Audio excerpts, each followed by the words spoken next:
Good morning class. Reasoning में मैं दिनेश अग्रवाल आपके स्वागत करता हूं। हम लोग यहां पर पढ़ रहे हैं एसएससी के पॉइंट ऑफ व्यू से रीजनिंग में कैसे कैसे क्वेश्चंस आते हैं, कौन कौन से चैप्टर महत्वपूर्ण हैं और उनमें से कितने क्वेश्चंस जो है आपके लिए आते हैं। वैरायटी ऑफ क्वेश्चन जो अभी हम लोग डिस्कस करने वाले हैं वो है सिलॉजिज्म।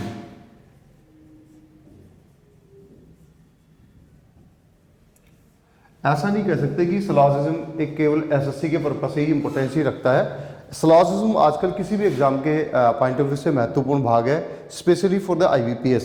सीधे सीधे 5 से और 5 फॉर द आईबीपीएस पेपर। कहीं पर भी अगर हम आईबीपीएस का कोई पेपर देखते हैं तो वहाँ पर सीधे सीधे 5 है। इवन दो गेट और ईएसई में भी अगर बात करी जाए, आईएएस में भी या किसी भी और स्टेट एग्जाम की भी बात करते हैं तो सिलॉजिज्म एक महत्वपूर्ण टॉपिक के रूप में हमारे पास है। एक दो क्वेश्चन ये कहीं पर भी देता है। आईबीपीएस के किसी भी पेपर में इसके सीधे सीधे 5 तक क्वेश्चन आएंगे, तो हम लोग इसको कह सकते हैं कम से कम 1 और ज़्यादा से ज़्यादा 5 क्वेश्चन के लिए कंसेप्ट है किसी भी एग्जाम के पॉइंट ऑफ व्यू से। Syllogism that means what, to make judgements, to made judgements, या हम लोग कह सकते हैं क्या, सिलॉजिज्म मीन्स न्याय निगमन। कुछ लोग स्लॉक्स बोलते हैं, कुछ लोग सिलॉजिज्म बोलेंगे। अलग अलग तरह के प्रोनाउंसिएशन इस चैप्टर के लिए आपको देखने को मिल सकते हैं। एक ही मतलब है, to make deduction on behalf of statement, दिए गए कथनों के आधार पर निर्णय करना, न्याय करना, न्याय निगमन कहलाता है। न्याय निगमन या जजमेंट आप कह सकते हैं। जजमेंट की अगर बात की जाए तो आपको समझ में आना चाहिए कि आज के सिनेरियो में, आज के वातावरण में जजमेंट का काम होता है जज का।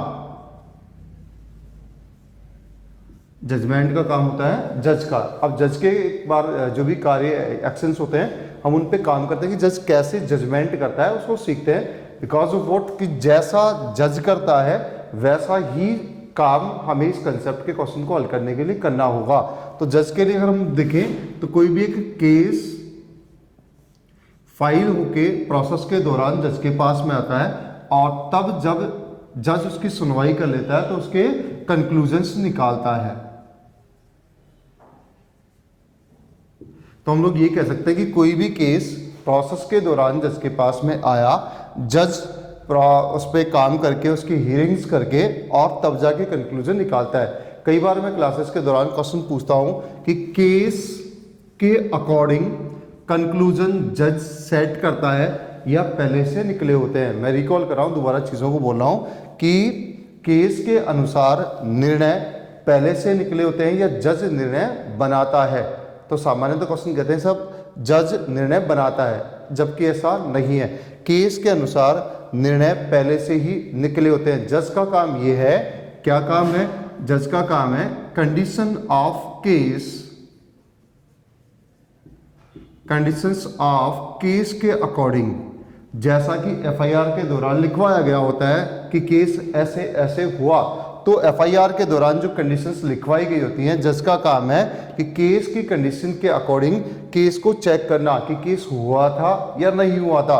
तो प्रूव और एविडेंस के व्याप पर, गवाहों और सबूतों को मद्देनजर रखते हुए वो क्या करता है, केस को टैली करता है, जांचता है कि ऐसा कुछ हुआ था या नहीं हुआ था। अगर ऐसा हुआ था तो उस कंडीशन के अकॉर्डिंग, हमारे भारतीय संविधान में पहले से ही निर्मित है, लिखा हुआ है कि ऐसा करोगे तो ऐसा आपके साथ भी किया जाएगा। तो केस की कंडीशन के अकॉर्डिंग सही है तो सही जजमेंट, और गलत है तो उनको अलग तरीके से जजमेंट देगा। तो वापस से एक बार बता रहा हूं क्या, कि जज केस की कंडीशंस के अकॉर्डिंग केस को चेक करता है कि केस सही था गलत था, किसके बिहाफ पर, एविडेंस प्रूफ के बिहाफ पर, या फिर गवाहों के आधार पर उसको तुलना करता है कि जो केस में मेंशन किया गया है वो सारा फैक्चुअल है या नहीं है। अगर वो फैक्ट राइट है तो फिर जो कंक्लूजन निकलेगा, जो लिखा हुआ है पहले से, उसको टिक करेगा, और अगर नहीं मैच कर रहा तो कंक्लूजन्स को रॉन्ग कर देगा। तो according to the case condition कौन सा कंक्लूजन राइट है, कौन सा कंक्लूजन रॉन्ग है, इसका डिसीजन करना ही जजमेंट या स्लॉग्स या न्याय निगमन या टू मेक डिडक्शंस कहलाता है। तो न्याय निगमन में कंसेप्ट क्या है, न्याय करने की होती है। न्याय किस प्रोसेस से होती है मैंने आपको समझाया। अब ठीक ऐसा ही एक्शन हमारे साथ क्वेश्चन पेपर में भी क्वेश्चंस में होता है। कैसे होगा, एक्सप्लेन करता हूं। अब क्या कंसेप्ट कहती है, हमारे पास केस नहीं होता, हमारे पास होते हैं स्टेटमेंट्स। क्वेश्चन के दौरान जब आप क्वेश्चन पे जाएंगे तो आपको देखने को मिलेगा केस नहीं स्टेटमेंट मिलेंगे। अब यहां पर जज नहीं होगा, यहां पर होगा स्टूडेंट, और यहां पर तो कंक्लूजन का वर्ड कंक्लूजन ही होगा। क्लियर? तो अब हमें क्या करना है, देखिए स्टेटमेंट मिलते हैं स्टूडेंट को, स्टूडेंट को स्टेटमेंट के आधार पे कंक्लूजन को चेक करना होता है। प्रोसेस ये है, केस के अनुसार जज को कंक्लूजन निकालने होते हैं, तो स्टेटमेंट के आधार पे स्टूडेंट को कंक्लूजन चेक करने होते हैं, सही है या गलत है। तो हमारा भी काम बनता है क्या, हम स्टेटमेंट की कंडीशंस को चेक करें और उन कंडीशंस के बिहाफ पर कौन से कंक्लूजन राइट होते हैं और कौन से कंक्लूजन रॉन्ग होंगे, इसका डिसीजन करें कौन से राइट है और कौन से रॉन्ग है। तो हमारा जो क्वेश्चन का प्रोसेस है वो लगभग जज के जजमेंट वाले प्रोसेस के इक्वलेंट टू होता है, इसीलिए इस कंसेप्ट का नाम जजमेंट और टू मेड डिडक्शन कहलाता है, या न्याय का निकास करना है, न्याय करना कहलाता है। तो कंसेप्ट में हम लोग न्याय कैसे करेंगे, हम दिए गए स्टेटमेंट की कंडीशंस को टैली करेंगे, कंडीशंस के अकॉर्डिंग कौन सा कंक्लूजन राइट होगा उसे राइट करेंगे और जो रॉन्ग होगा उसे रॉन्ग करेंगे। फर्स्ट ऑफ ऑल हम इसका बेसिक और डेप्थ में जाते हैं, सीखते हैं। अगर आप यहाँ ध्यान से देख रहे हैं तो केस के इस पर्टिकुलर प्रोसेस के 3 पार्ट हैं। पार्ट नंबर 1 केस और स्टेटमेंट के बारे में जानकारी, नंबर 2 जज और कंडीशंस को कैसे चेक करते हैं इसको जांचना, और नंबर 3 की अगर बात करें तो कंक्लूजन्स को कैसे चेकआउट करते हैं ये जानना। तो कंसेप्ट को हम लोग 3 पार्ट या 3 पार्ट्स में डिवाइड कर सकते हैं। पार्ट नंबर 1 स्टेटमेंट क्या, क्यों, कैसे। Number 2 is what are the conditions, और कंडीशंस को कैसे टैली करते हैं। Number 3 thing is what conclusions को कैसे चेकआउट करते हैं। इनको 1 बाय 1 हम लोग कंसिडर करेंगे और क्वेश्चन में जजमेंट निकालना सीखते हैं 1 by 1। First concept is what, case क्या होता है, ये स्टेटमेंट क्या होते हैं, कितने प्रकार के होते हैं, ये हमें आना चाहिए। स्टेटमेंट की अगर बात करी जाए तो स्टेटमेंट के टाइप या स्टेटमेंट के पार्ट हम लोग डिस्कस करने जा रहे हैं। तो फर्स्ट ऑफ ऑल हम केस मतलब स्टेटमेंट के बारे में डिस्कशन करेंगे। The first part of the concept is statement.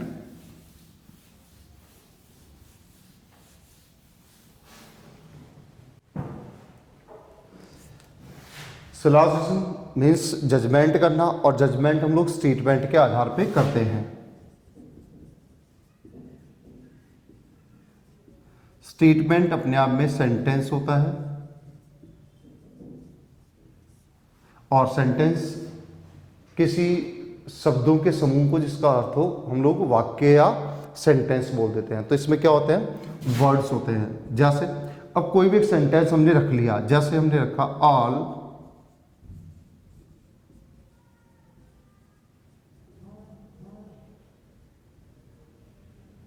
All apples are बनाना, ऐसा कोई स्टेटमेंट हमें दिया गया है। अब देखिए स्टेटमेंट में 4 पार्ट हैं, 1 2 3 और 4।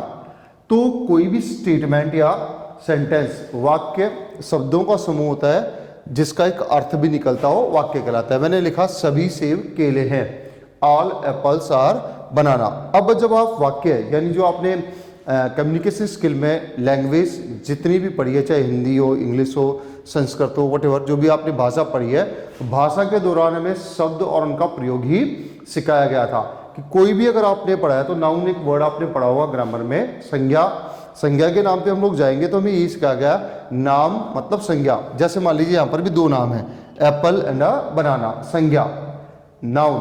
अब नाउन का यूज भी जब आपको सिखाया गया होगा तो कहा जाता है कि नाउन का यूज या तो सब्जेक्ट में या ऑब्जेक्ट में लिया जाता है। तो यहाँ पर अगर हम लोग बात करें तो यहाँ पर दो बार नाउन का प्रयोग किया गया, all apples are banana, apple noun, banana noun. और नाउन का यूज जनरली जो किया जाता है वो subject as well as object के पॉइंट ऑफ व्यू से ही किया जाता है। किसी भी वाक्य में संज्ञा का प्रयोग कर्ता या विशेष्य या विशेषण क्या कर्ता या हम लोग कर्ता या विशेष के नाम पे ही करते हैं। तो यहाँ पर सब्जेक्ट या ऑब्जेक्ट के लिए हम लोग नाउन का प्रयोग करते हैं। तो पहला कंसेप्ट जो हमें सीखने या समझने में आना था वो है पार्ट ऑफ स्टेटमेंट। पहला हम लोग जो डिस्कस कर रहे हैं वो है पार्ट ऑफ स्टेटमेंट, कि जो भी कथन हमें दिया जाएगा उसके हिस्से, उसके अंश, उसके भाग होते हैं, और दिए गए सेंटेंस के 4 शब्द हैं। इन चारों शब्दों को अलग अलग नाम से जाना जाता है। तो इनको बोलते हैं दिए गए वाक्य के भाग। और किसी भी सेंटेंस वाले सिलॉजिज्म वाले चैप्टर में किसी भी सेंटेंस के 3 भाग होते हैं। कौन कौन से, मैं लिख देता हूं। पहला एक भाग होता है सब्जेक्ट, दूसरा एक भाग है जिसको हम लोग हेल्पिंग वर्ब बोले ज्यादा अच्छा है, और तीसरा भाग हम लोग कह सकते हैं ऑब्जेक्ट। देखिए ये तो हो गए अपने नॉर्मल से concept, subject, helping verb and object. लेकिन जब इस चैप्टर की बात करेंगे तो यहां पर सब्जेक्ट को तो सब्जेक्ट ही बोला गया होता है। हेल्पिंग वर्ब का नाम यहां पर है कॉपुला। कॉपुला मतलब योजक, कॉपुला मतलब है योजक। ऐसे ही ऑब्जेक्ट का भी यहां पर एक नया नाम रखा गया है जिसको हम बोलते हैं प्रेडिकेट। तो यहां पर जो भी आपके पास में शब्द हैं आपको जांच लेने हैं क्या कि सिलॉजिज्म में जजमेंट करना होता है। जजमेंट हम लोग दिए गए वाक्य के आधार पे करते हैं। वाक्य का एग्जांपल हमने रखा है, ऐसा कुछ होगा। अब वाक्य में शब्द है ऑल, एप्पल, आर, बनाना। तो यहां पर 2 शब्द नाउन काम आ गए, एप्पल एंड बनाना। हमने पढ़ा है लैंग्वेज वाइज कि जब भी किसी भी वाक्य में नाउन आता है तो या तो सब्जेक्ट के लिए आएगा या ऑब्जेक्ट के लिए आएगा। मतलब ये कहने की बात कह रहा हूं क्या कि दिए गए वाक्य में हर एक शब्द का अपने स्थान होता है। तो यहां पर हम लोग स्थान के अनुसार शब्दों के भाग बना रहे हैं। तो दिए गए सेंटेंस के भाग हम लोगों ने बनाए और वो सामान्यतः 3 प्रकार के होते हैं, subject, helping verb and object, या जिसे प्रेडिकेट कह दिया गया। तो अब इस वाक्य में सब्जेक्ट क्या है, हेल्पिंग वर्ब क्या है और ऑब्जेक्ट क्या है, ये कैसे पहचानते हैं। देखिए सब्जेक्ट की अगर बात की जाए तो हमें पहले से कंफर्म है, सब्जेक्ट को पता लगाने के लिए आपके पास में एक सिंपल सा वर्ड है हु, कौन। कौन है बनाना, जैसे आप ये बोलोगे तो आपके पास में आंसर आ जाएगा एप्पल। तो एप्पल वर्ड यहां पर किसके लिए आ गया, सब्जेक्ट के लिए आ गया। एप्पल वर्ड किसके लिए आ गया, सब्जेक्ट के लिए आ गया। ऐसे ही प्रेडिकेट की बात करी जाए तो सब्जेक्ट को जिसमें बदला गया, सब्जेक्ट को किसमें बदला गया, वह ऑब्जेक्ट है। तो सब्जेक्ट को बदला गया इन विच, किसमें बदला गया, सब्जेक्ट को जिसमें भी बदला गया वो पर्टिकुलर वर्ड ऑब्जेक्ट या प्रेडिकेट कहलाता है। तो सारे के सारे एप्पल को बदला गया बनाना में, तो बनाना वर्ड हमारे लिए यहां पर आया एज अ प्रेडिकेट। सब्जेक्ट क्या और प्रेडिकेट क्या, ये हमें समझ में आ गया। अब जो सब्जेक्ट और प्रेडिकेट को जोड़ता है सामान्यतः उसको हम लोग बोलते हैं हेल्पिंग वर्ब। तो यहां पर हेल्पिंग वर्ब के रूप में कौन है हमारे पास में, are, and this is known as copula. Subject क्या, प्रेडिकेट क्या और कॉपुला क्या होता है, ये मैंने आपको समझा दिया। अब भी एक शब्द आपके पास में बचा हुआ है एंड दैट इज ऑल। इसका यूज क्या है ये समझना भी इंपॉर्टेंस ही रखता है। ऑल वास्तविकता में देखें तो ये वो वर्ड है जो इस पूरे सेंटेंस का रिलेशन चेंज कर सकता है। जैसे देखिए ये वाला पार्ट तो ऐसे कैसे कांस्टेंट रखते हैं हम लोग, एप्पल आ बनाना। मैंने जरा सा यहां से शब्द चेंज कर दिया, लिखा गया सम एप्पल्स आर बनाना। तो यहां पर सब्जेक्ट का प्रेडिकेट से रिलेशन चेंज हो गया। ऐसे मैंने जरा सा फिर से चेंज करा, यहां से उठाया और लिख दिया गया नो, और जैसे यहां पर मैंने नो लिखा अब तो बिल्कुल ही चेंज हो गया कि नो एप्पल्स आर बनाना। सेब का संबंध बनाना से तो है ही नहीं। तो ये वो शब्द है जो सब्जेक्ट का प्रेडिकेट में डिस्ट्रीब्यूशन शो करता है। सब्जेक्ट कितना प्रेडिकेट में चला गया, इसको प्रदर्शित करने वाला शब्द है पहला शब्द, प्रीफिक्स ऑफ द सब्जेक्ट। कि सब्जेक्ट से पहला जो शब्द है वो ये दिखाता है कि सब्जेक्ट का कितना भाग ऑब्जेक्ट में चला गया। तो इसको हम लोग लिख सकते हैं क्या,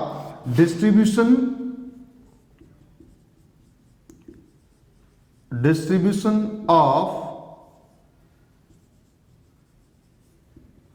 subject into predicate.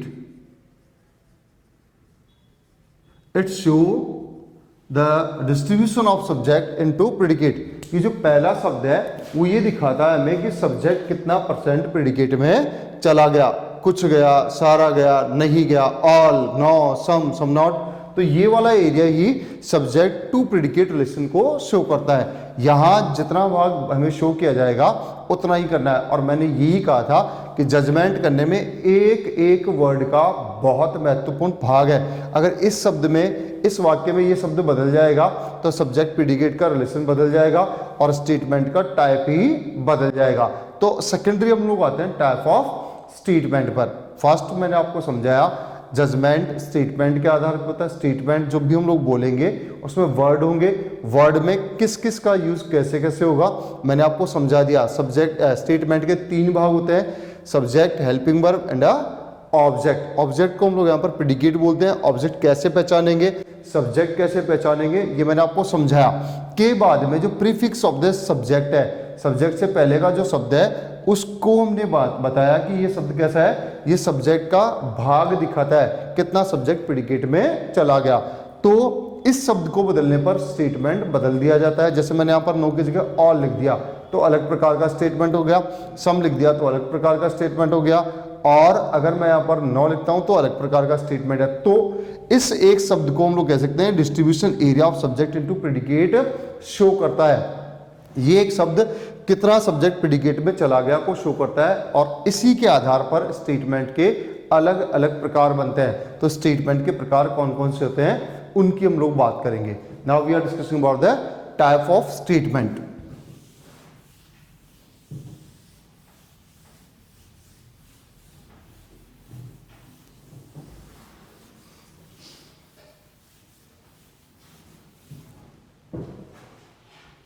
Statement, judgement statement के भी यहां पर करेंगे।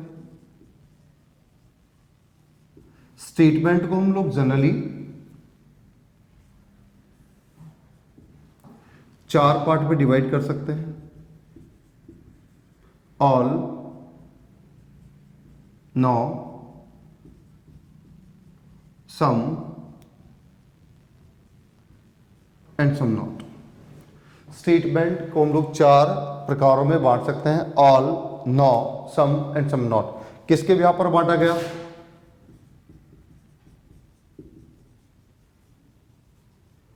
Distribution of subject into predicate के आधार पर।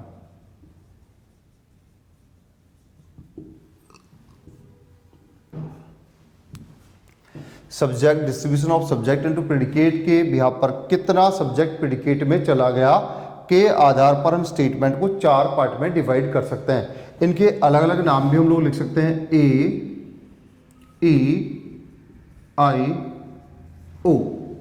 4 तरह के स्टेटमेंट है, all, no, some and some not. जैसा कि हमने वेन डायग्राम में पहले भी पढ़ रखा है, ऑल 100% पॉजिटिव रिलेशन को शो करता है, नो 100% नेगेटिव रिलेशन को शो करता है, some part percentage positive relation को शो करता है, some not part percentage negative relation को शो करता है। तो आपको पता लगना चाहिए कि 2 स्टेटमेंट पॉजिटिव हैं, all and some, 2 statement negative हैं, नो एंड सम नॉट। ध्यान से 2 यूनिवर्सल है, 100% की बात करेंगे, 2 पर्टिकुलर है जो पार्ट की बात करेंगे। तो अल्टीमेटली इस पूरे चैप्टर में हम स्टेटमेंट को 4 पार्ट में बांट सकते हैं, all, no, some and some not. अब कई सारे बुक्स अलग अलग नाम से भी इनको जानती हैं, तो मैं कुछ व्यू आपको देता हूं ताकि आप इनमें कंफ्यूज ना हो।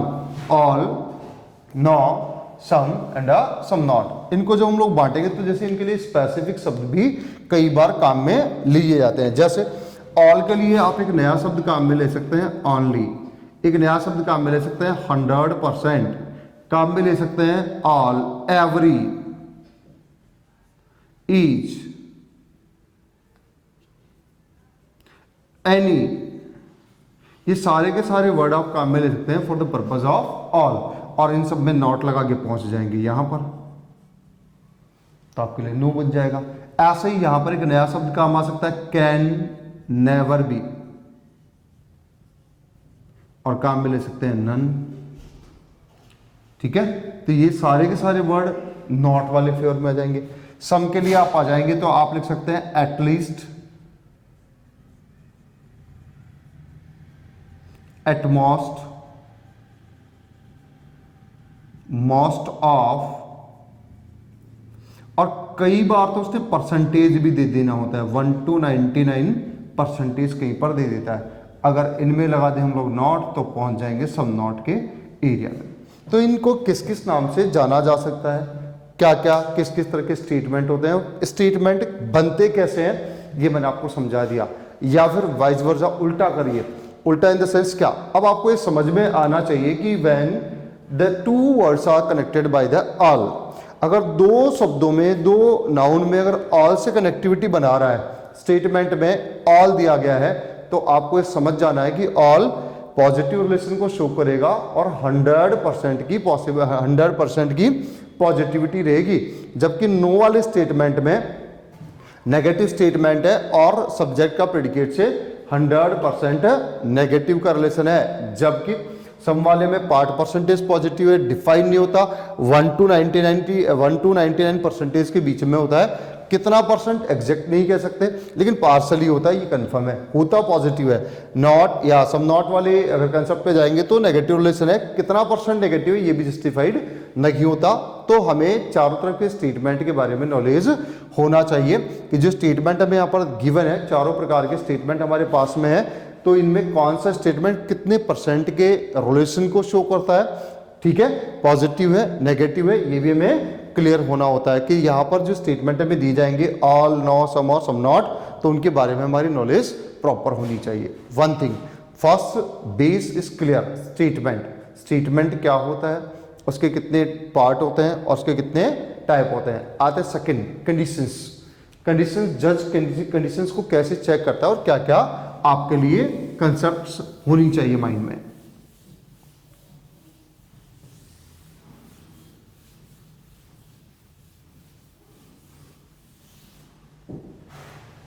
कंडीशंस, जज के रिस्पेक्ट में कंडीशंस की बात करें, सलॉजिज्म मतलब होता है जजमेंट करना, और जजमेंट करता है जज।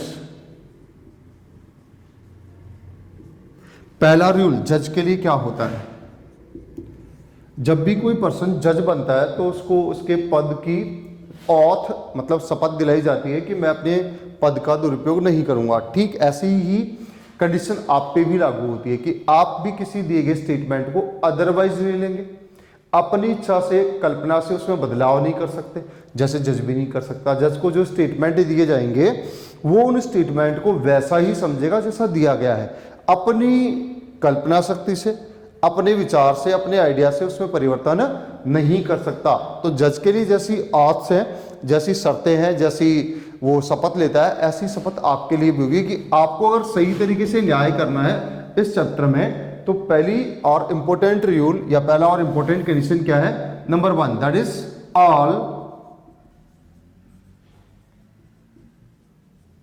गिवन स्टेटमेंट्स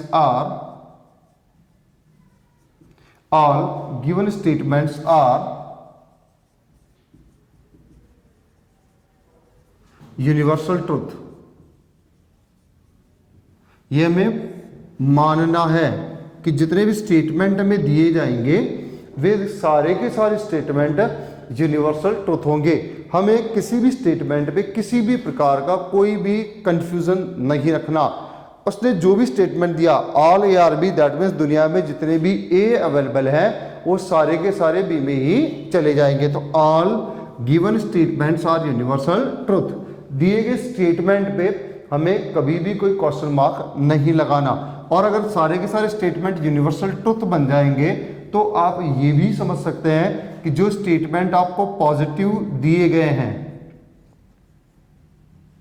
पॉजिटिव स्टेटमेंट आपको दिए गए हैं, तो उनमें पॉजिटिविटी ही रहेगी, नेगेटिविटी क्रिएट नहीं कर सकते। मतलब जो भी स्टेटमेंट है वो यूनिवर्सल ट्रुथ है, और जब यूनिवर्सल ट्रुथ कोई भी कंटेंट है तो आप उस पर क्वेश्चन मार्क नहीं उठा सकते। दैट मीन्स मतलब जो दिया गया वो परम सत्य है, और अगर परम सत्य कोई भी कथन है तो आप उस पर कोई भी क्वेश्चन मार्क, प्रश्नवाचक चिन्ह नहीं उठा सकते।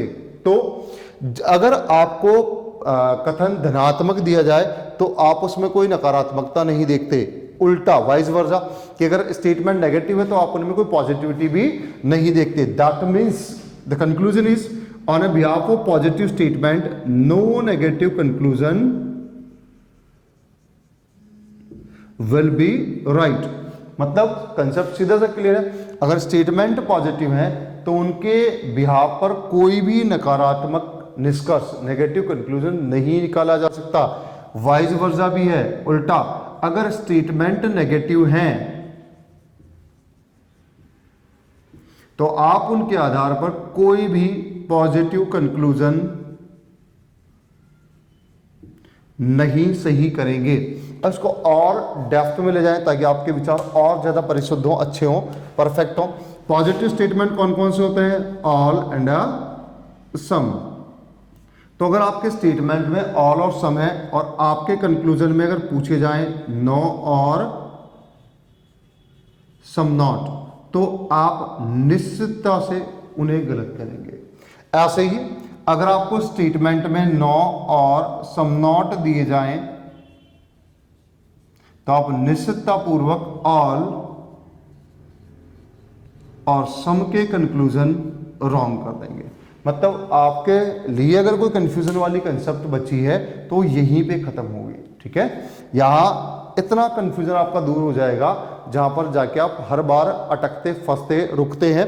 सारे हर्डल्स जो कंफ्यूजन क्रिएट करते हैं वो यहीं पे आपके लिए रुक जाएंगे। बिल्कुल क्लियर कर लीजिए, स्टेटमेंट पॉजिटिव होगा तो उसके बिहाफ पर नेगेटिव कंक्लूजन हमेशा रॉन्ग करने हैं। मतलब ऑल और सम के बिहाफ पर नो और सम नॉट हमेशा रॉन्ग होता है। ऐसे ही नो और सम नॉट के स्टेटमेंट के बिहाफ पर पॉजिटिव वाले कंक्लूजन ऑल और सम हमेशा रॉन्ग होते हैं। तो नेगेटिव के बिहाफ पर पॉजिटिव रॉन्ग और पॉजिटिव के बिहाफ पर नेगेटिव कंक्लूजन हमेशा रॉन्ग होता है। This is the first auth. ये पहली शपथ है, पहली कंडीशन है जो आपको लर्न करनी है कि क्वेश्चन के दौरान जितने भी स्टेटमेंट हमें दिए जाएंगे they are the universal truth. जो भी कथन हमें मिला वो सार्वभौमिक सत्य है, ये निश्चितता से हमें याद रखना है। उसके बाद दूसरी कंसेप्ट कि अगर स्टेटमेंट यूनिवर्सल ट्रूथ है तो जो भी कहा गया वो सही होगा। तो पॉजिटिव कहा गया तो पॉजिटिव सही होगा, नेगेटिव क्या हो जाएगा? रॉन्ग। और नेगेटिव कहा गया तो नेगेटिव राइट कर सकते हैं लेकिन पॉजिटिव तो डेफिनेट रॉन्ग रहेगा। So this is the first condition. कैसे हमें स्टेटमेंट को ट्रीट करना है ये हमें आना था। वन स्टेप, स्टेप नंबर 2 पे आते हैं कि जज उसके बाद में करता क्या है। ऑथेंटिकेशन, उसने ऑथ ले ली, अपने पद पर बैठ गया। जज ने क्या किया? जज शपथ ले लेता है, उसके बाद में पद पे बैठता है, उसके बाद में केस आते हैं, केस की सुनवाई चलती है और फिर वो उनके कंक्लूजन निकालता है। तो सुनवाई के दौरान जज क्या करेगा वो आपका स्टेप नंबर 2 बनता है कि सुनवाई के दौरान जज जितने भी स्टेटमेंट आते हैं उनको लिख लेता है। जितने भी स्टेटमेंट आते हैं उनको लिख लेता है। और आपने सुना भी होगा point to be noted my Lord. कई बार आर्गुमेंट के दौरान वकील लोग ये भी कहते हैं कि आप ये पॉइंट लिखिए। तो सारे स्टेटमेंट को जज लिखता जाता है, ठीक है। जब पूरी सुनवाई खत्म हो जाएगी तो कहेगा मैं फैसला 10 दिन के बाद दूंगा या 10 दिन के लिए सुरक्षित रखूंगा। अब क्या होता है, जब किसी भी केस की पूरी सुनवाई हो गई है तो उसके सारे स्टेटमेंट लिख लिए गए हैं। अब उन स्टेटमेंट को लेके जज बैठता है और उनका बनाता है वो डायग्राम।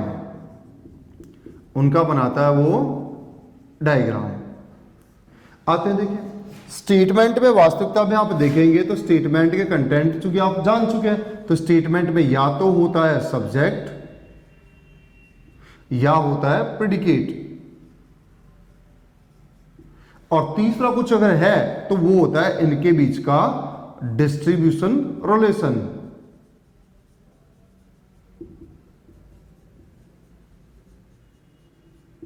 तो हमारा काम क्या है, स्टेटमेंट को देखना है, क्योंकि जज भी तो ये करेगा, जितने भी स्टेटमेंट है उनको लिखता है और लास्ट में बैठ के उनका डायग्राम बनाता है, पिक्चर बनाता है कि कैसे कैसे केस हुआ था, केस में कौन इन्वॉल्व है कौन इन्वॉल्व नहीं है। ये कब पता लगाता है, जब वो बैठ के पिक्चर को दिए गए स्टेटमेंट को इमेज करता है, कल्पनाओं में जाता है और कोशिश करता है कि उस केस की पिक्चर बने, तो उसको पता लगता है कि कौन तो व्यक्ति इन्वॉल्व है और कौन व्यक्ति इन्वॉल्व नहीं है। ऐसा ही हम भी करेंगे, स्टेटमेंट पे जाएंगे, हम देखेंगे सब्जेक्ट का प्रेडिकेट में रिलेशन कैसा है, कितना चला गया, कितना डिस्ट्रीब्यूटेड है, और इसी डिस्ट्रीब्यूशन रिलेशन के हमें बनाने पड़ेंगे डायग्राम। और जैसा कि हम लोग वेन आरेख में पढ़ चुके हैं या कुछ लोग जिन्होंने नहीं पढ़ा, मैं वापस से एक बार उनके लिए समझा दूंगा कि स्टेटमेंट को डायग्राम में कैसे कन्वर्ट करते हैं। तो आते हैं, देखिए पहला जो स्टेटमेंट है हमारा ए टाइप का, जिसको हम लोग बोलते हैं ऑल। ऑल का मतलब होता है 100% पॉजिटिव, मतलब दो शब्द है जिनमें एक शब्द दूसरे शब्द में 100% इन्वॉल्व है। तो इसमें अगर हम लोग लिखते हैं कोई भी सेंटेंस ऑल ARB, तो मान लेते हैं दुनिया के सारे ए ये हैं और दुनिया के सारे बी यहाँ पर है। तो जब भी ऐसे किसी स्टेटमेंट को हम लोग देखेंगे तो उसके लिए हम लोग आरेख जो बनाएंगे वो ये बनाएंगे, सारे के सारे ए कहाँ चले गए हैं, बी में चले गए। तो ऑल ए आर बी, अगर ऐसा कोई कथन कहीं पर भी आता है, ऑल वाला कथन कहीं पर भी आता है, तो हम उसका आरेख बनाते हैं ऐसा कुछ। ऐसे ही हमने बनाया दूसरे के लिए। दूसरा जो स्टेटमेंट हमारे पास था उसका है नाम नो। नो इंडिकेट करता है 100% नेगेटिविटी को, और जब 100% नेगेटिविटी को प्रदर्शित करता है तो इसका मतलब यहां पर हो गया क्या, no A are B, no A are B. और जब भी हम लोग इसको प्रदर्शित करेंगे तो थोड़ा सा यहां पर ए अलग और बी अलग एक है। एक नया प्रयोग जो मैंने यहां पर किया हुआ है वो ये कि जब इनमें रिलेशन नेगेटिव होता है तो आप उनमें नेगेटिव का साइन भी लिखते हैं, ठीक है। जब इनमें रिलेशन नेगेटिव होता है तो आप उसमें नेगेटिव का साइन भी लिखते हैं। तो आपका नो का जो आरेख बनेगा वो कुछ इस तरीके से आपको बनाना है। ऐसे अगर हम लोग चलें नंबर तीसरे कंटेंट के लिए, तो हमारे पास था सम। सम के नाम पे हम लोग चले तो सम का रिलेशन तय नहीं होता, परसेंटेज वाइज कह नहीं सकते, तो उसको हम बोलते हैं पार्ट परसेंटेज, लेकिन होता तो पॉजिटिव है भाई, ठीक है। और हमने स्टेटमेंट भी लिखा सम ए आर बी, और डायग्राम में जब इसको बनाते हैं तो हम लोग कुछ ऐसा बनाते हैं कि सम ए आर बी के लिए। तो ऑल का रिश्ता कैसे बनाएंगे, नो का कैसे बनता है और सम का रिश्ता कैसे बनता है, ये आपको आना था। चौथा जो स्टेटमेंट हमारे पास आता है बोला गया है सम नॉट। सम नॉट के सापेक्ष अगर हम लोग बात करेंगे तो यहां पर अगर हम जाएं तो जो कथन आता है वो होता है पार्शली नेगेटिविटी। यहां पर कथन दिया गया सम ए आर नॉट बी। अब अगर इसका हम लोग आरेख बनाते हैं तो कुछ ऐसा बनता है, कुछ ए ऐसे हैं जो नेगेटिविटी रखते हैं किससे, बी के रिस्पेक्ट में। कई सारी किताबें अलग अलग तरह के चिन्ह, अलग अलग तरह के डायग्राम यहाँ पर हो सकता है कि आपको देंगे, लेकिन वहाँ पर भ्रम ही उत्पन्न होगा। अगर मैं इस कंसेप्ट में इन डायग्राम्स की बात करता हूँ तो आपको कहीं पर भी भ्रम या कन्फ्यूजन वाली कंडीशन होगी ही नहीं, और होगी तो वो आपस आराम से बड़े प्यार से दूर की जा सकती है। तो कंसेप्ट नंबर 2 कहता है क्या, हमें जज की तरह जितने भी स्टेटमेंट मिलेंगे उनका आरेख बनाना है। जैसे ऑल का बना तो कैसे आएगा, नो का हुआ तो कैसे बनाना है, सम के लिए क्या डायग्राम बनेगा, और सम नोट का आरेख कैसे बनाना है। अब चूंकि क्वेश्चन में एक एक स्टेटमेंट तो हमें मिल नहीं से रहा, हमें नंबर ऑफ स्टेटमेंट मिलेंगे कम से कम 2 और मैक्सिमम 5 तक के। तो हमारा काम यहाँ पर फिर वैसा ही है, क्या, अलग अलग स्टेटमेंट के आरेख बनाना और उनको मिलाकर के एक ही डायग्राम बनाना, ठीक है। तो इनका हम लोग जब अलग अलग स्टेटमेंट का डायग्राम हम लोग बना लेंगे तो इन डायग्राम को मर्ज करके हम लोग क्या बनाएंगे, एक फाइनल फिगर या फाइनल डायग्राम बनाएंगे। तो पहले अलग अलग बनाना आपको समझ में आना चाहिए, ऑल कैसे बनता है, नो कैसे बनता है, सम और सम नोट के आरेख कैसे बनते हैं, ये मैंने आपको समझाया एक एक करके।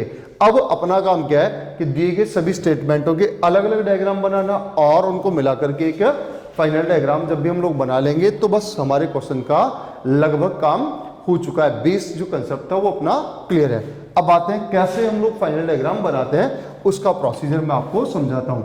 क्या करना है स्टेप नंबर 2 में, ये आपको समझ में आना चाहिए था। जितने भी कथन आपको दिए जाएंगे आप उनका आरेख बनाएंगे अलग अलग करके और उन सबको मिलाकर के उनका एक फाइनल अंतिम चित्र बनाएंगे। तो अब मैं कह सकता हूं क्या, स्टेप नंबर 2 वास्तविकता में क्या है, जजमेंट करने का स्टेप नंबर 2 है, जहां पर हम दिए गए स्टेटमेंट को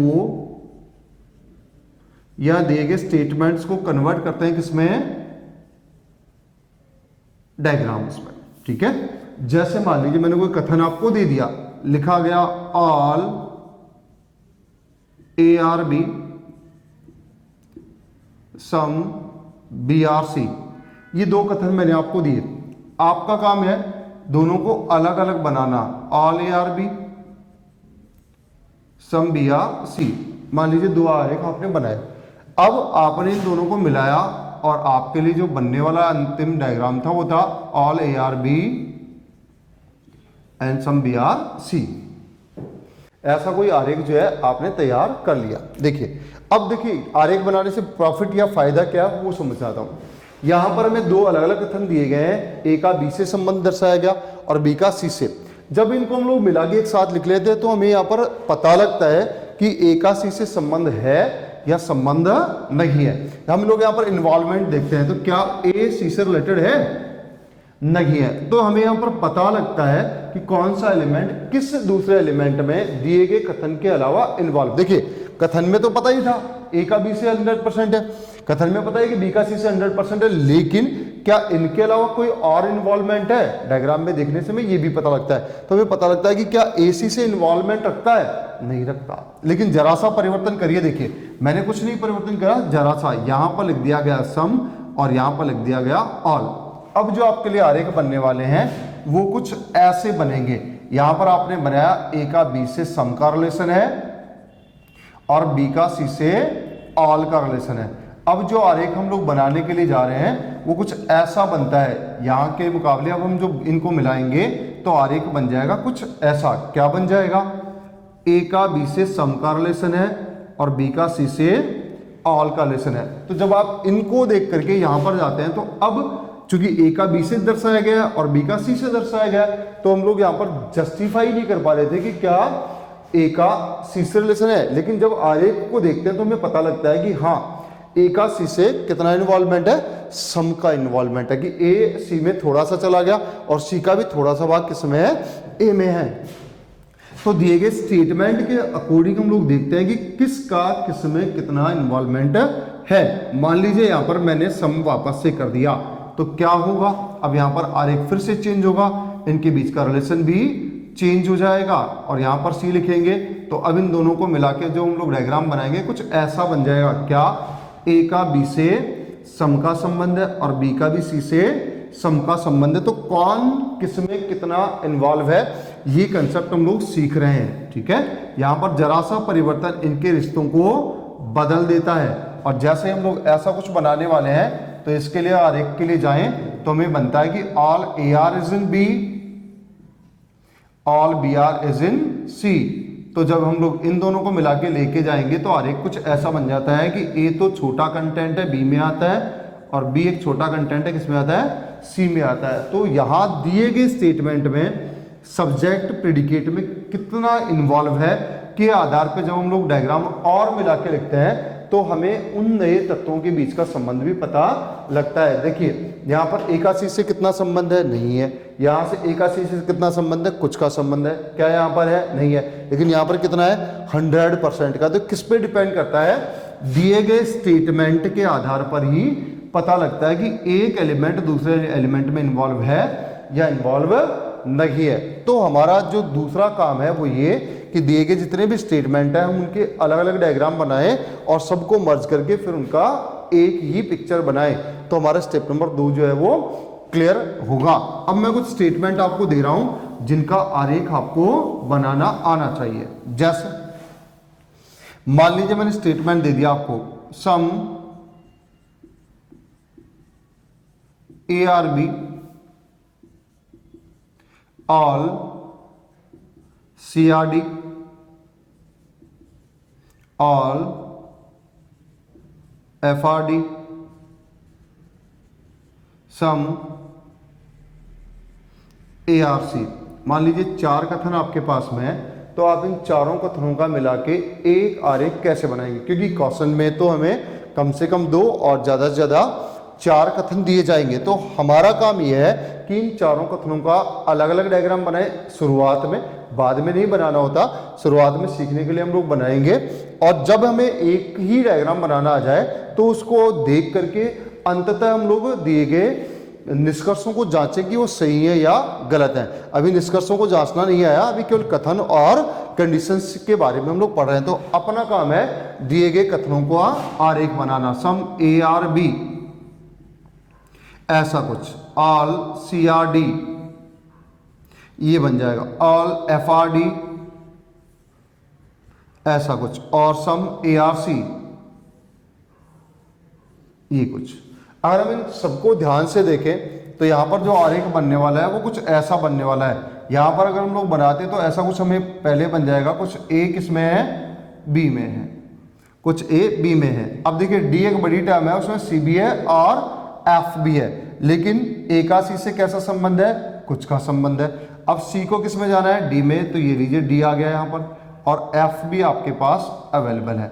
तो इन सभी कथनों को अगर आप डायग्रामेटिकली लिखेंगे तो इनका आरेख कुछ ऐसा बन जाएगा, और जब ऐसा आरेख बन जाएगा तो अब आप कह सकते हैं किसका किसके साथ कैसा संबंध है। इन दिए गए स्टेटमेंट के आधार पर क्या आप ए और डी में संबंध निकाल पा रहे थे, नहीं, लेकिन जैसे आपने डायग्राम बनाया तो आपको दिखता है कि हाँ डी भी ए में इन्वॉल्व है और ए भी डी में इन्वॉल्व है। यहाँ तो हमें नहीं लग रहा था, लेकिन वहां पर डायग्राम बनाया। ऐसे ही मुझे लगता है कि क्या हम लोग यहाँ पर कह सकते थे एफ और बी का है क्या, वहां देख के कह सकते हैं कि यस एफ का बी से कोई संबंध नहीं है। तो डायग्राम बनाने के बाद हम लोग देख के निर्णय कर सकते हैं कि कौन सा निष्कर्ष सही होगा और कौन सा निष्कर्ष गलत होगा। बस शर्ते आपका डायग्राम पूरी तरह सही होना चाहिए, 100% परफेक्ट आपका डायग्राम बनेगा तो आपके कंक्लूजन भी 100% परफेक्ट होंगे, मतलब आपका जजमेंट बेस्ट होगा। आपसे अच्छा जजमेंट या जजमेंट करने वाला कोई भी नहीं होगा। फिर से मैं स्टेटमेंट दे रहा हूं और आपको उनका आरेख ही बनाना है।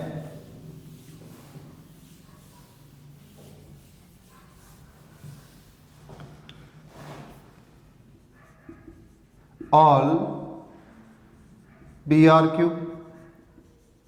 all SRT, all QRS, all URT। अगर ये चारों स्टेटमेंट आपके पास में है और आपको इनका एक ही आरेख बनाना है तो कैसे बनेगा। ऑल PRQ सभी PQ हैं, ऑल SRT सभी ST हैं, ऑल QRS सभी QS हैं और ऑल URT सभी UT है। पहला काम देखिए, शुरुआत में हो सकता है कि आपका थोड़ा सा लगेगा वहां पर वक्त, लेकिन आप इनको कन्वर्ट कर सकते हैं। सारे के सारे P को आप कहाँ रखने वाले हैं, Q में रखने वाले हैं। पहला एक डायग्राम। ऑल SRT सभी S को आप कहाँ रखने वाले हैं, T में रखने वाले हैं। ऑल QRS सभी Q को आप कहाँ रखने वाले हैं, S में रखने वाले हैं। ठीक है, ऐसे ही ऑल UR इन T, सारे के सारे U कहाँ पर चले जाएंगे, T में। आपके पास ये चार डायग्राम है, इनको मर्ज करने के बाद आप जो एक सिंगल डायग्राम बनाएंगे वो कैसा होगा। तो आपको यहाँ क्यों बनाया गया, क्यों ये डायग्राम बनाना सिखा रहा हूँ, ताकि आप इनको देख के एरिया दिखे।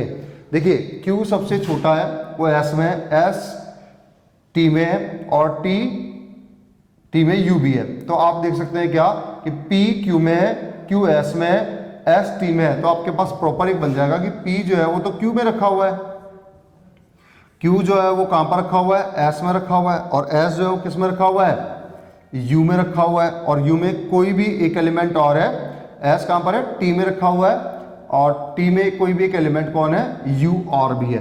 तो इन पर्टिकुलर स्टेटमेंट को हम लोग इस तरीके से रिप्रेजेंट करेंगे। तो दिए गए स्टेटमेंट को हम कैसे लिखते हैं, कैसे प्रदर्शित करते हैं, ये मैंने आपको समझा दिया।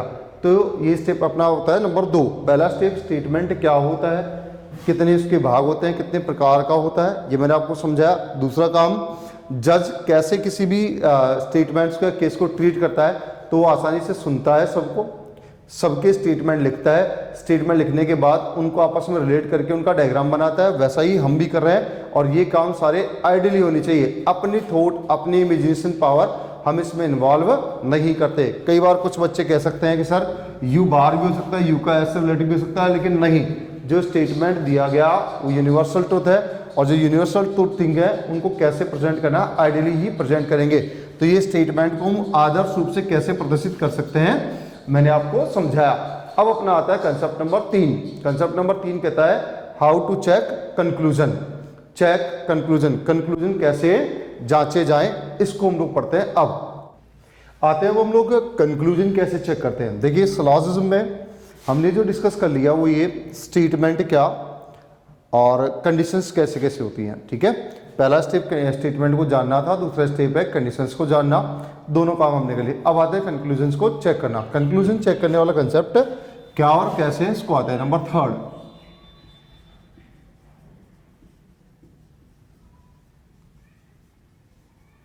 चेक कंक्लूजन्स, निर्णय या निष्कर्षों को जांचना। अब आपके पास में निष्कर्ष जो आपको दिए गए होते हैं उनको आप सही या गलत के पैमाने पर कैसे तोलते हैं और किसको सही और किसको गलत आप कैटेगराइज करते हैं, ये आपको आना था। उससे पहले कि आप कंक्लूजन जांचें, आपको ये आना चाहिए कि कंक्लूजन कितने प्रकार के होते हैं। तो कंक्लूजन जो हमें देने वाला है वो सामान्यतः 4 प्रकार के पूछता है। पहले प्रकार के कंक्लूजन की अगर हम लोग बात कर लें तो आता है positive conclusions.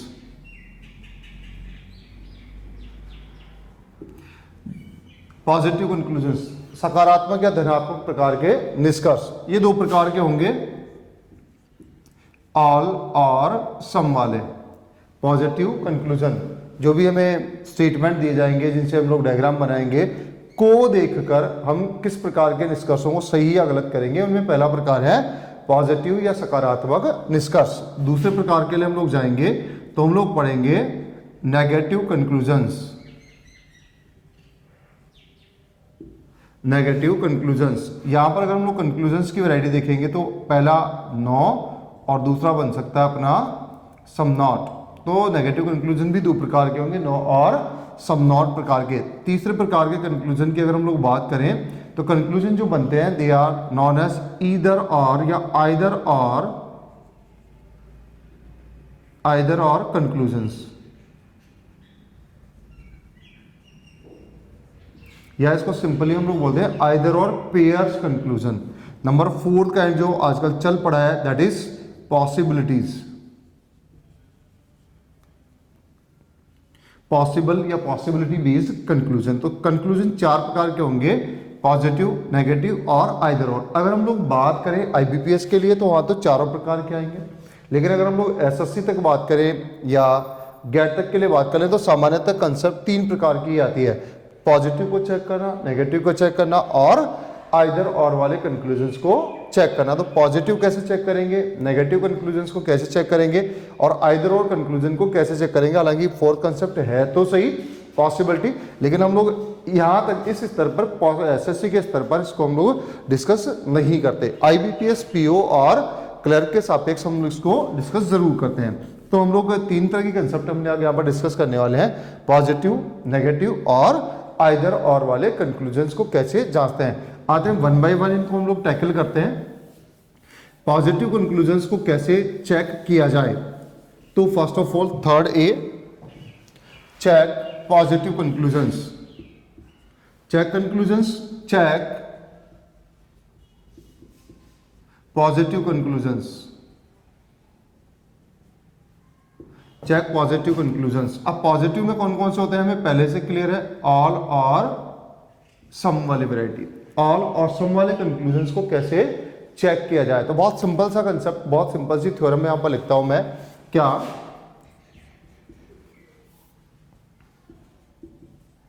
All positive conclusions all और सम काइंड्स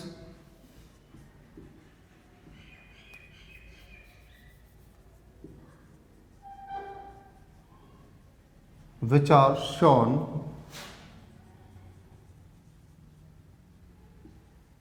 in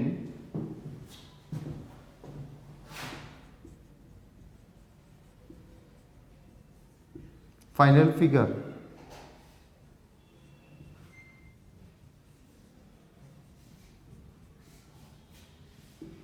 सिंपल सा कंसेप्ट, जितने भी पॉजिटिव कंक्लूजन्स हैं, पॉजिटिव कंक्लूजन्स हमें कंफर्म है 2 ही होंगे, ऑल और सम वैरायटी के। बहुत सिंपल सा कंसेप्ट समझा रहा हूं कि अगर ऑल और सम टाइप के कोई भी कंक्लूजन आपसे पूछे जाए तो आप इनको पढ़ते हैं और फाइनल फिगर को देखते हैं। अगर उसमें वो शो होंगे तो आप उन्हें राइट करिएगा, उन्हें आप राइट करेंगे, और अगर वे शो नहीं होते तो आप उन्हें रॉन्ग कर दीजिए। जो भी पॉजिटिव कंक्लूजन है ऑल और सम के, अगर वो फाइनल फिगर में शो होते हैं तो आप उन्हें राइट करिए, और अगर वे नहीं शो होते हैं तो आप उन्हें रॉन्ग कर दीजिए। जैसे हमारा पहला एग्जांपल यही था, ऑल ए आर बी, दूसरा लिखा गया सम बी आर सी। मैंने आपसे पूछा some A are C, some A are C positive conclusion है, क्या सम ए सी में दिखाई दे रहे हैं? नहीं, तो ये निष्कर्ष इस पर्टिकुलर डायग्राम के यहाँ पर गलत है। मैंने बोला some C are B, right और रॉन्ग? यस, राइट है। Some C are A, wrong. All B are C, wrong. ऐसे तो जो भी कंक्लूजन है पॉजिटिव, ऑल और सम वाला कंक्लूजन, आप उसको पढ़ेंगे और जाके डायग्राम में देखेंगे। अगर वो आपको दिखाई देता है तो आप उसे सही करेंगे, और अगर आपको दिखाई नहीं देता है तो आप उसे रॉन्ग कर देंगे। इस नियम का कहीं पर भी कोई भी एक्सेप्शन नहीं है, बस हमारे देखने का नजरिया सही होना चाहिए। ये परफेक्ट रूल है for the purpose of positive conclusion. अगर दिखा तो सही निष्कर्ष है और नहीं दिखा तो गलत निष्कर्ष हो जाएगा। तो पॉजिटिव कंक्लूजन जो अंतिम चित्र में दिखाई देते हैं निश्चित रूप से सही होते हैं, और जो पॉजिटिव कंक्लूजन अंतिम चित्र में दिखाई नहीं देते निश्चित रूप से गलत होते हैं। मैंने डायग्राम फिर से चेंज करके आपको नए क्वेश्चन देना है। मैंने डायग्राम उठाया और चेंज कर दिया। फिर से आपसे पूछा गया कि इसके हिसाब से आप बताइए, P Q में है, Q का R से सम का रिलेशन है, R S में है, और S का सम का संबंध है T के साथ में, और T का नेगेटिव रिलेशन है U के साथ में। आपसे पूछा गया सम S R P, कुछ S P हैं, सम S R P, क्या कुछ S P में दिखाई दे रहे हैं? नहीं दिखाई दे रहे, not so, that means what, this conclusion is wrong. Some P R T, कुछ P T हैं क्या? दिखाई दे रहे हैं? नहीं दिखाई दे रहे, नहीं दिखाई दे रहे मतलब रॉन्ग। मैंने आपको पूछा सम Q R T, कुछ Q T है, राइट है कि रॉन्ग है? नहीं दिखाई दे रहा, रॉन्ग है। मैंने बोला सम S R Q, कुछ S Q है, दिखाई दे रहा है मतलब राइट है। तो जो कंक्लूजन हमें यहाँ पर शो होते हैं, दिखाई देते हैं, they are the perfect true, और अगर जो दिखाई नहीं देते दे आर परफेक्ट रॉन्ग। निश्चित रूप से गलत होंगे और निश्चित रूप से सही होंगे। दिखने वाले सभी निष्कर्ष निश्चित रूप से सही होंगे, और नहीं दिखने वाले निष्कर्ष निश्चित रूप से गलत होंगे। कहाँ पर? फाइनल फिगर में। जो भी कंक्लूजन पॉजिटिव दिए जाते हैं हम उनको पढ़ के उसको अंतिम चित्र में देखेंगे। दिखाई देने पर शुद्ध, निश्चित रूप से सही, और नहीं दिखाई देने पर निश्चित रूप से असत्य निष्कर्षों की श्रेणी में उन्हें रख दिया जाएगा। This is the first aspect how to check positive conclusion. अब यहाँ पर एक हल्का सा कंक्लूजन में कंफ्यूजन जो है बच्चों को क्रिएट हो जाता है, मैं उस कंफ्यूजन वाले कंसेप्ट को भी लेता हूँ। जैसे यहाँ के रिस्पेक्ट में एक कंफ्यूजन जो कि सामान्यतः बच्चे क्रिएट कर लेते हैं, वो ये यहाँ पर पूछा गया एक स्टेटमेंट मैंने आपको दिया ऑल ए आर बी। मैंने आपको पूछा इसके व्याप पर सम ए आर बी, और एक पूछा गया some B are A. Some A are B, some B are A. देखिए सामान्यतः बच्चे इसको तो सही करते हैं, लेकिन इसके नाम पे बच्चे हमेशा क्रॉस लगा के बैठ जाते हैं। सम ए आर बी कहते हैं ऑल ए आर बी है, सम ए आर बी कैसे हो सकता है? तो आपको ये सीखना पड़ेगा क्या कि 100% ए अगर बी में रखे हुए हैं तो ए का सम पार्ट भी कहां पर रखा हुआ है? बी में। मैंने कहा कि some these some A are placed in B. सारे के सारे ए अगर बी में रखे हुए हैं तो ए का कुछ भाग भी कहां पर प्लेस होगा? बी में ही प्लेस्ड होगा।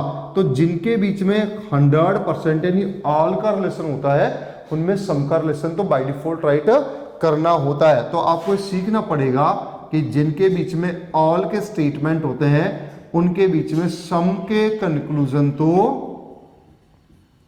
बाय डिफॉल्ट राइट होते हैं। तो यहां पर ये भी राइट है, ये हमें सीखना होगा।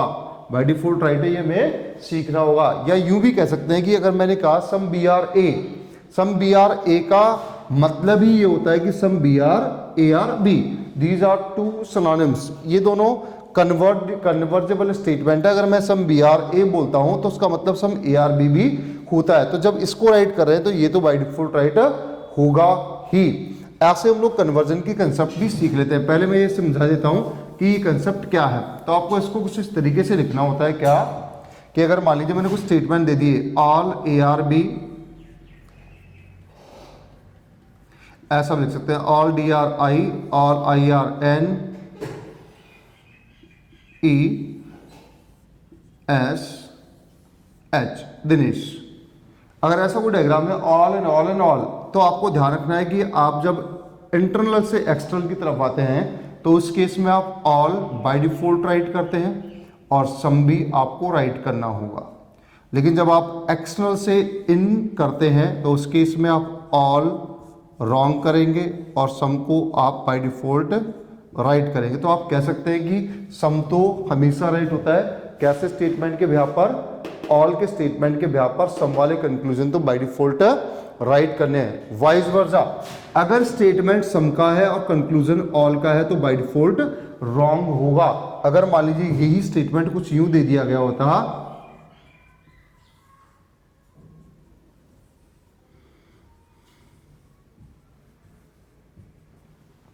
क्लियर, सम DRI, सम IRN, सम NRE, सम ERS और सम HRH, तो क्या हम लोग यहां पर D का N से सम का रिलेशन बना सकते हैं? नहीं।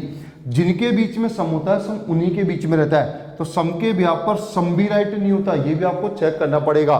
बस आपको ये ध्यान रखना कि ऑल के स्टेटमेंट के बिहाफ पर सम के कंक्लूजन राइट होते हैं, जबकि सम के स्टेटमेंट के बिहाफ पर सम को भी हमें चेक करना पड़ेगा सही है या नहीं है। ठीक है, ऑल तो डेफिनेट ऑल वाले कंक्लूजन तो डेफिनेट रॉन्ग होंगे ही, लेकिन सम के स्टेटमेंट के बिहाफ पर इन दोनों में सम का कंक्लूजन निकलेगा या नहीं निकलेगा ये भी हमें देख के ही करना पड़ेगा। अब इन दोनों के बीच में सम का रिलेशन नहीं बनेगा, ठीक है, ऑल तो नहीं बनेगा, ये बात कंफर्म है। साथ में डी का एन से सम का रिलेशन नहीं बनेगा, मतलब सम के स्टेटमेंट के बिहाफ पर ऑल के कंक्लूजन निकालना रॉन्ग। दूसरा कंसेप्ट, सम के बिहाफ पर सम भी राइट करेंगे तो हमें वो दिखना चाहिए होता है। तो पॉजिटिव में कैसे चेक करेंगे, जितने भी आपको स्टेटमेंट दिए गए आप उनका डायग्राम बनाएंगे, डायग्राम बनाने के बाद पॉजिटिव कंक्लूजन को पढ़ेंगे, अगर वो शो होंगे तो राइट और अगर वो शो नहीं होंगे तो रॉन्ग लिखेंगे।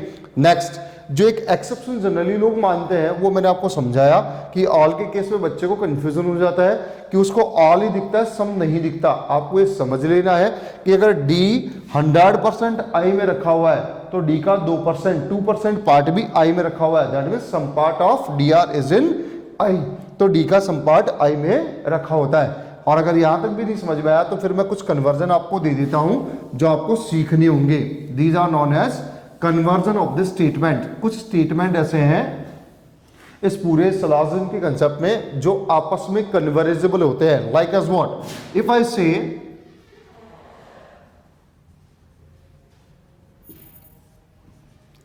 ऑल ए आर बी, क्या मैं इसको कन्वर्ट करके लिख सकता हूं ऑल बी आर ए? और ऐसा अगर लिखता हूं तो मैं गलत करता हूं। अगर मान लीजिए स्टेटमेंट दिया गया है सम ए आर बी, मुझे इनको कन्वर्ट करना है, लिख दिया गया some B are A, yes perfect right है। आपको दिया गया no A are B, convert करने के बाद यस परफेक्ट एक है।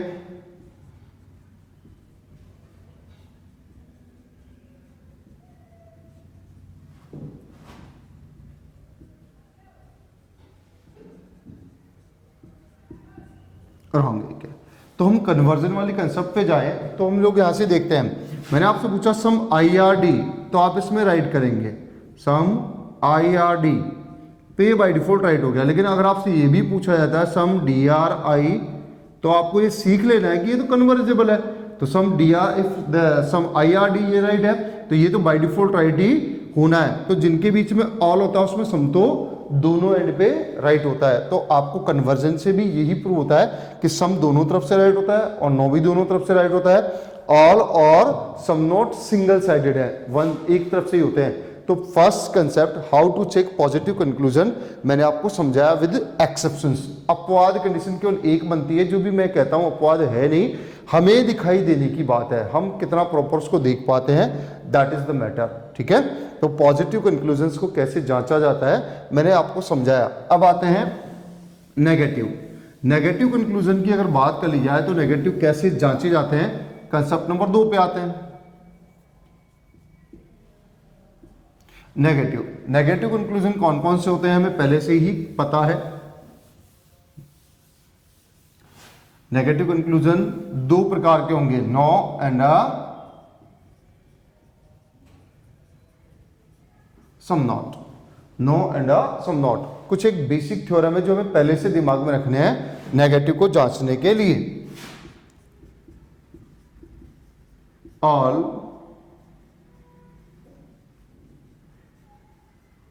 Negative conclusions are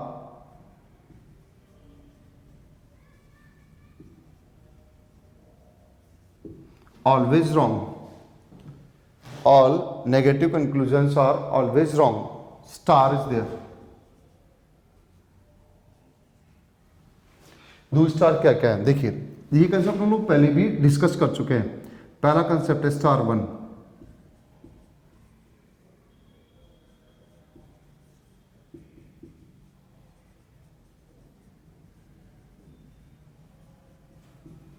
in case of positive statement. आपको याद होगा मैंने कहा था कि जज बनते ही उससे शपथ लेनी होती है, और शपथ ये होती है क्या कि मैं अपने पद का दुरुपयोग नहीं करूंगा। जैसा कि हमने वहां पे पढ़ा, हमने वहां पर पढ़ा था कि दिए गए स्टेटमेंट यूनिवर्सल ट्रूथ होते हैं, तो पॉजिटिव के बिहाफ पर नेगेटिव रॉन्ग होता है। ये वहीं से है। अगर आपके पास स्टेटमेंट पॉजिटिव है तो आपके नेगेटिव कंक्लूजन क्या होंगे? डेफिनेटली रॉन्ग होंगे। तो आपको ध्यान रखना है क्या कि अगर आपके दिए गए स्टेटमेंट 2, 3, 4, 5 जितने भी आपको गिवन है, अगर वे पॉजिटिव हैं तो आप किसी भी नेगेटिव कंक्लूजन को किसी भी कंडीशन में राइट नहीं करते। क्लियर है? वापस से रिकॉल कराओ कि all the negative conclusions are always wrong in case of positive statement. Statement positive है, कंक्लूजन नेगेटिव है, रॉन्ग ही है। अगर हमारे पास दो स्टेटमेंट है, दोनों पॉजिटिव है, तो कोई भी नेगेटिव कंक्लूजन राइट नहीं होगा। कभी कभी नेगेटिव भी राइट करेंगे, लेकिन उसके लिए कंडीशन बनती है ये,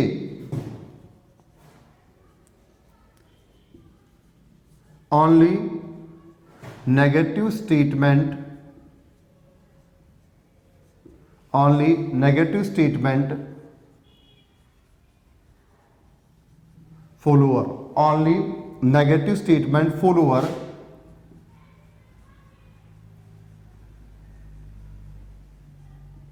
negative conclusions are true। मतलब ये कंसेप्ट कहने की जरूरत ये कर रही है कि केवल वे ही नेगेटिव कंक्लूजन हमें राइट करने होते हैं जिनके लिए स्टेटमेंट में नेगेटिविटी कही जाए। दैट मीन्स व्हाट, अगर आपके पास दिया गया स्टेटमेंट कोई भी नेगेटिविटी रखता है, मतलब यूं कहने की कोशिश कर रहा हूं कि स्टेटमेंट में अगर नेगेटिव है, नो या सम नॉट है, तो कंक्लूजन में भी हम लोग नेगेटिविटी को राइट कर सकते हैं, लेकिन इसके भी दायरे लिमिटेड है। कैसे?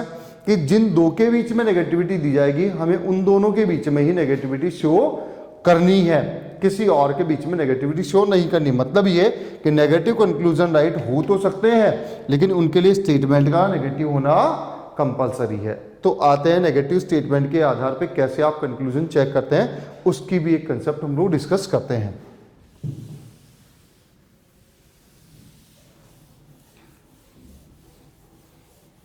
जैसे मान लीजिए कोई एक स्टेटमेंट है नेगेटिव वाला, मैंने आपको दिया नो, नो का स्टेटमेंट मैंने आपको दे दिया, no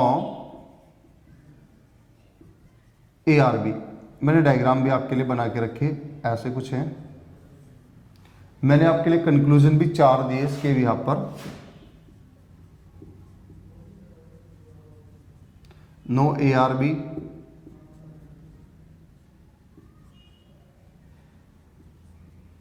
no BRA,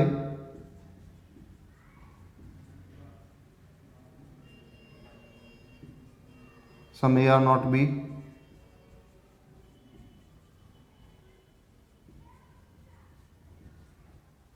some A are not B। ये स्टेटमेंट है और ये कंक्लूजन है। एक बार जांचिए अपने स्तर पर कितने सही और कितने गलत हैं। एक बार इनको अपने स्तर पर जांचिए कि कितने इसमें से सही और कितने गलत निष्कर्ष आप करेंगे। अगर मान लीजिए कोई भी एक कथन नो ARB आपको दिया गया है, तो इसके आधार पर कितने नेगेटिव निष्कर्ष आप सही करेंगे, इसको देखते हैं। आइए अब देखिए, हमें पता है कि A 100% नेगेटिव है B के लिए, और यहां पर चूंकि मैं पहले ही समझा के आ चुका हूं कन्वर्जेबल स्टेटमेंट है, मतलब नो ARB है, कोई भी A B के नहीं जाएगा तो कोई भी B A के नहीं आएगा। 100% ए नेगेटिव है बी के लिए, तो 100% बी भी नेगेटिव है किसके लिए, ए के लिए। तो यहां पर ये तो सिद्ध है स्टेटमेंट और स्टेटमेंट कंक्लूजन। कई सारी किताबें, बहुत अच्छे टीचर और बहुत अच्छी किताबें यहां पर ये कहते हैं कि स्टेटमेंट के बिहार पर स्टेटमेंट इन कंक्लूजन रॉन्ग होता है। नो एआरबी के बिहार पर नो एआरबी अगर पूछ लिया जाए तो जनरली उससे रॉन्ग करते हैं। मेरा कहना है, क्योंकि हमने पहले ही पढ़ लिया, स्टेटमेंट यूनिवर्सल ट्रूथ होते हैं और स्टेटमेंट के बिहार पर स्टेटमेंट इन कंक्लूजन आपको राइट करना ही है। अगर कंक्लूजन में एज इट इज फॉर्मेट में स्टेटमेंट पूछा गया तो आपको लिखना होता। हाँ, ये बात मैं यहाँ पर क्लियर कर देना चाहूंगा कि कई सारे जो टीचर या किताबें कहते हैं स्टेटमेंट के बिहार पर स्टेटमेंट इन कंक्लूजन रॉन्ग होता है। हाँ होता है, लेकिन सिलॉजिज्म चैप्टर में नहीं होता। ये आपके लिए गलतियां करवाएगा, तो आपको गलत करना है स्टेटमेंट एंड कंक्लूजन, जो कि एलआर की एक अलग कंसेप्ट है, कथन और निष्कर्ष। ये चैप्टर सिलॉजिज्म है। तो जो भी मुझे सुन पा रहा है, तो यहाँ पर ध्यान रखने की बात है, आपको ये ध्यान देने की आवश्यकता है कि स्टेटमेंट के आधार पर स्टेटमेंट एंड कंक्लूजन आएगा तो आप उसे राइट करेंगे। रीजन क्या, क्योंकि कथन को हम सार्वभौमिक सत्य मान के चलते हैं, और अगर इसी को हम लोग चैलेंज कर देंगे कंक्लूजन में तो फिर निष्कर्ष गलत होंगे ही। तो स्टेटमेंट के आधार पर स्टेटमेंट इन कंक्लूजन राइट होता है। क्लियर, आ गया है। नो एआरबी, तो no A are B as it is format में था, हमें राइट करना ही था। लेकिन ध्यान से, ए बी के नहीं जाता, सारे के सारे ए बी के नहीं जाते, तो सारे के सारे बी भी ए के नहीं आएंगे। Convertible, no A are B, तो no B are, A B right है। अब सीखने वाला कंटेंट बचता है ये, what about this one, some A are not B. अभी थोड़ी देर पहले हमने सीखा था कि ऑल के स्टेटमेंट के आधार पर, ऑल के स्टेटमेंट के आधार पर सम के कंक्लूजन हमेशा राइट होते हैं। ऑल के स्टेटमेंट के आधार पर सम के कंक्लूजन हमेशा राइट होते हैं। ये बात हमें दिमाग में रखनी है कि ऑल के स्टेटमेंट के आधार पर सम के कंक्लूजन क्या करने हैं, हमेशा राइट करने हैं। तो यहां पर देखिए, यहां पर कैसा है, नो का मतलब भी क्या होता है, ऑल, ऑल नॉट। तो यहां पर ऑल नॉट के बिहाफ पर सम नॉट क्या करना पड़ेगा, आपको राइट करना पड़ेगा। ये भी राइट है और ये भी राइट है, बिकॉज ऑफ व्हाट, समझिए, ए 100% बी के लिए जाता तो ए का सम पार्ट भी बी में नहीं जाएगा, और ऐसे हम लोग जब ए बी में नहीं जाता तो बी भी ए में नहीं आएगा, तो बी का कुछ पार्ट भी ए में नहीं आएगा। तो ये भी हमें सीखना है। तो क्या ए बी में नहीं जाएगा और बी भी ए में नहीं आएगा, तो कुछ भी नहीं जाएगा और सब भी नहीं जाएगा। तो यहाँ पर चारों के चारों कंक्लूजन यहाँ पर राइट करने होते हैं। इसके बिहाफ पर मैंने स्टेटमेंट फिर से चेंज करा, फिर से चेंज के नाम पे आपके पास में जो करने आया स्टेटमेंट आया वो ये था, some not, some not. Statement जो आपको लिखा गया वो था some A are not B, और यहां पर से आपने डायग्राम बनाया कुछ ऐसा, some A are not B. अब आपको फिर से चारों कंक्लूजन ही चेक करने, some A are not B, ऐसा कुछ आपके पास में some A are not B, कुछ ए बी नहीं है। अब अगर आप इन पर्टिकुलर्स को देख पा रहे हैं तो फिर से आपके पास में नई कंसेप्ट कहती है क्या, कुछ ए ऐसे हैं जो बी नहीं है, आपने डायग्रामेटिकली फॉर्म में ये बनाया। अब इसके बिहाफ पर आप कितने नेगेटिव राइट करेंगे और कितने नेगेटिव रॉन्ग करेंगे उसको देखते हैं। यहां पर आइए, यहां से अगर हम लोग देखते हैं तो चलते हैं इसको, some A are not B, some A are not B, that means what, no, no means 100%। क्या 100% ए बी में नहीं है? यहां से देखिए 100% ए बी में नहीं है। यहां तो कितने से है, थोड़े से, पूछ कितने रहा है 100%, तो ये तो कंसेप्ट हो गया गलत। यहां पर दूसरा कहता है नो बी, बी में नेगेटिव है नहीं है, तो ये भी कंसेप्ट हो गया गलत। फॉर द नेक्स्ट, क्योंकि स्टेटमेंट के बिहाफ पर स्टेटमेंट एंड कंक्लूजन तो करना पड़ेगा राइट। लास्ट में वो कहता है some A are not B, A negative है बी के लिए, पूछ रहा है बी नेगेटिव है ए के लिए, क्या बी में नेगेटिव है? नहीं। मोस्ट ऑफ द स्टूडेंट यहां भी आके गलतियां करते हैं, तो ये भी आपको करना पड़ेगा रॉन्ग। और वैसे भी आपने पढ़ा है कि सम के बिहाफ पर ऑल तो रॉन्ग होता है, तो पहले दो में तो कोई कंफ्यूजन आना ही नहीं था।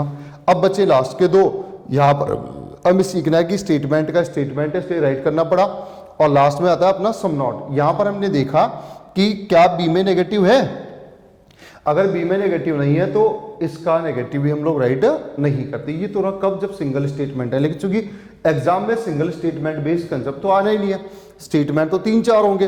तो अगर मान लीजिए 2 या उससे ज्यादा स्टेटमेंट आपके पास में होते तो नेगेटिविटी कैसे जांचेंगे उसको देखते हैं। मान लीजिए कोई स्टेटमेंट आपको दिया गया है कुछ इस तरीके से कि आपके पास में दिया गया है ए और बी आपस में सम का रिलेशन रखते हैं और बी का नेगेटिव है किसके साथ में, सी के साथ में। बी का नेगेटिव किसके साथ में है, सी के साथ में आपके पास में। तो आप समझ चुके हैं। आप देखिए बेसिक मैंने पूरा अच्छे से कराया तो आपको समझ में आना चाहिए। बी और सी में कैसी नेगेटिव है, 100%। अब जिनमें 100% नेगेटिविटी होती है उनमें पार्सली भी राइट होती है। अब आते हैं यहाँ पर, क्या ए और बी में नेगेटिव रिलेशन है, नहीं। ए और बी आपस में कैसे रिलेटेड है, सम के रिश्ते से। और जिनके बीच में सम होता है उनमें नॉ और सम नॉट तो रॉन्ग ही होता है। अब बढ़ते हैं आगे। व्हाट अबाउट दिस वन, ए और सी में, ए और सी में कैसी रिलेशन या कैसा रिलेशन है, तो आपको ध्यान रखना है बिकॉज ऑफ व्हाट, ए का कुछ पार्ट किसमें इन्वॉल्व है, बी में। और चूंकि सारा का सारा बी क्या है, नेगेटिव है, किससे, सी से। तो हम कह सकते हैं ए का सम पार्ट नेगेटिव है, किससे, सी से। That's it. आपको ध्यान रखना है कि जो इस नेगेटिव जोन में जाएगा, जितना जाएगा उतना नेगेटिव हो जाएगा। बी में ए थोड़ा सा चला गया, थोड़ा सा इन्वॉल्व है, पार्सली इन्वॉल्व है, तो A partially negative with C. What about C, C negative है केवल बी के लिए, ए के लिए नहीं है। Is that clear. ऐसे ही मान लीजिए मैंने केस दूसरा दे दिया आपको, केस ठीक ऐसा ही था। यहां पर ए इन्वॉल्व है किसी बी में और बी नेगेटिव है किसी सी के लिए। अब यहां पर हम लोग देखते हैं तो क्या केस आता है, A is negative with B, sorry B is negative with C. B और सी में 100% नेगेटिव है, बी का नेगेटिव ए, सी का नेगेटिव बी के लिए। अब आइए, ए और बी में नेगेटिविटी है, नहीं, ये तो ऑल का रिलेशन है तो इनमें नेगेटिव बनना ही नहीं है। अब आते हैं जब बी का नेगेटिव सी के लिए और बी में ए इन्वॉल्व है 100%, जब ए बी में पूरा का पूरा इन्वॉल्व है तो ए अब पूरा का पूरा नेगेटिव हो गया किसके लिए, सी के लिए। तो यहां पर अब हम लोग ए की सी से सारे नेगेटिविटी ऑन रखते हैं, वाइस वर्सा उल्टा भी है। बी नेगेटिव है, सी नेगेटिव है बी के लिए, तो सी नेगेटिव किसके लिए हो गया, ए के लिए भी हो गया। तो यहां पर हम हर तरह की नेगेटिविटी राइट करते हैं। यहां पर हम लोग कौन सी नेगेटिविटी राइट करेंगे, सम ए आर नॉट सी, इसको राइट करेंगे। यहां पर हम लोग दोनों नेगेटिविटी को राइट करेंगे, नो ए आर सी, ये भी राइट है, and some C are not A, ये भी राइट है, ठीक है। लेकिन यहां पर अगर हमें पूछा गया होता नो ए आर सी तो इसको हम लोग रॉन्ग कर देते हैं। क्लियर। तो नेगेटिविटी के लिए भी हमें ध्यान रखना है कि जो भी नेगेटिव जोन में जितना जाएगा उतना नेगेटिव हो जाएगा। बाय द वे हम लोग नया एग्जांपल रखते हैं। एग्जांपल के तौर पे हम लोग देखते हैं यहां पर, आइए मान लीजिए यहां पर कोई P है, ये Q में इन्वॉल्व है, कोई एक R है और उसमें कोई S इन्वॉल्व है और Q और R का नेगेटिव का रिलेशन है। अब आपको ध्यान रखना है क्या कि यहां पर आप देखेंगे Q का नेगेटिव है R के साथ में, Q का नेगेटिव किसके साथ में, R के साथ में। तो अब चूंकि P सारा का सारा Q में इन्वॉल्व है तो इसका नेगेटिव R के लिए भी बन गया और S के लिए भी बन गया, वाइस वर्सा। R का नेगेटिव Q के लिए तो R का नेगेटिव P के लिए भी बनेगा, सेम एस S का नेगेटिव Q के लिए भी बनेगा और S का नेगेटिव P के लिए भी बनेगा। तो आपको ये चीजें कंसेप्ट में ध्यान रखनी होती है। ऐसे मैंने मान लीजिए दे दिया A B C and D, ऐसा कोई दिया और D के साथ में कोई E है और ये E नेगेटिव है किसी F के लिए, तो क्या अब आप F का नेगेटिव C के लिए बनाएंगे, नहीं बनेगा। A का नेगेटिव E के लिए बनेगा, नहीं बनेगा। नेगेटिव किसके लिए बनेगा, मैक्सिमम E टू F बनेगा एक, ज्यादा से ज्यादा हम कर सकते हैं कि ये कुछ पार्ट D का है, ये नेगेटिव हो सकता है किसके लिए, F के लिए। तो नेगेटिव कंक्लूजन कैसे होते हैं, क्या होते हैं, किनके बीच में नेगेटिविटी बनानी है वो आपको ध्यान रखनी है। अल्टीमेट में अपने वर्ड्स पे वापस आता हूं कि नेगेटिव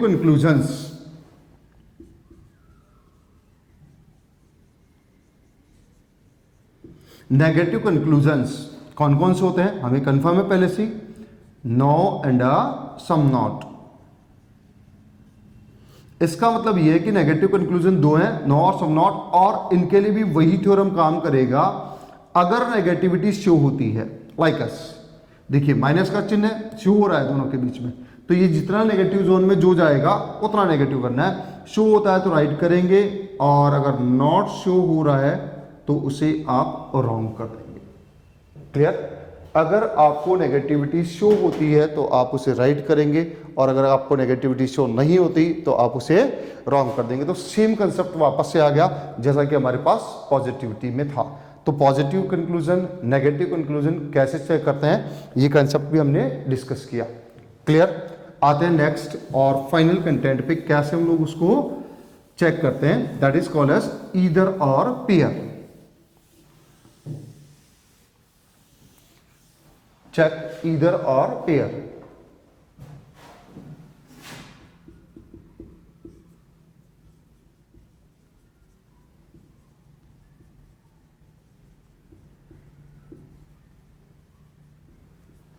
कुछ लोग इसको कॉम्प्लीमेंट्री पेयर के नाम से भी जानेंगे।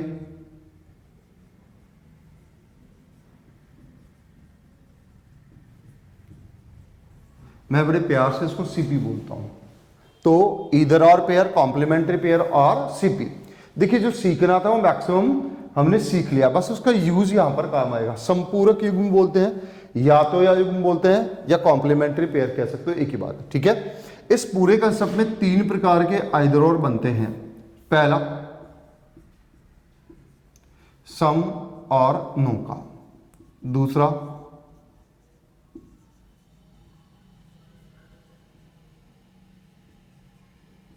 सम और सम नॉट का, तीसरा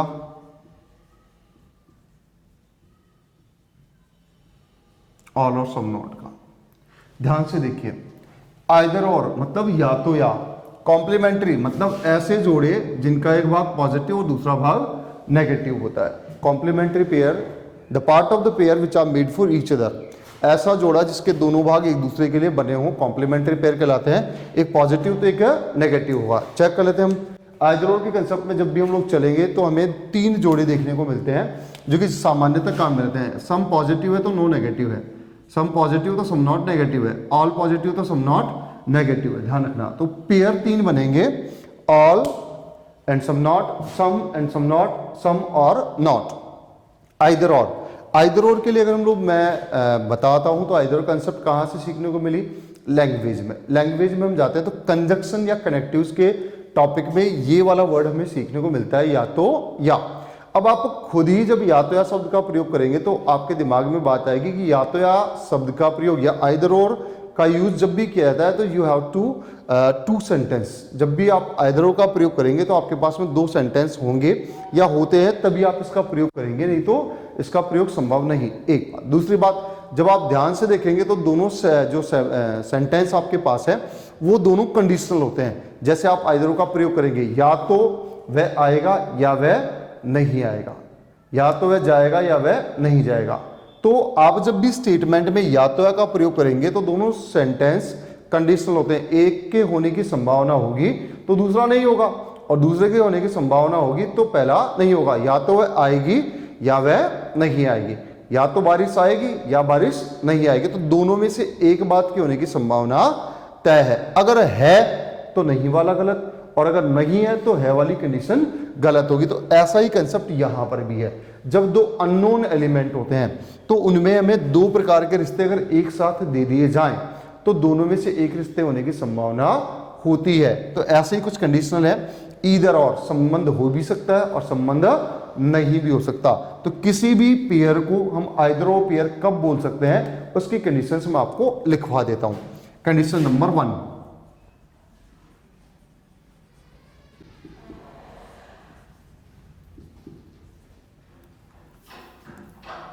सीपी। सीपी मतलब पेयर, जोड़ा। CP must be in conclusions. जोड़ा निष्कर्षों में होना चाहिए। जो जोड़ा हमें यहां पर दिख रहे हैं 1 2 3, ये कंक्लूजन्स में होनी चाहिए। पहली शर्त। दूसरी शर्त, सब्जेक्ट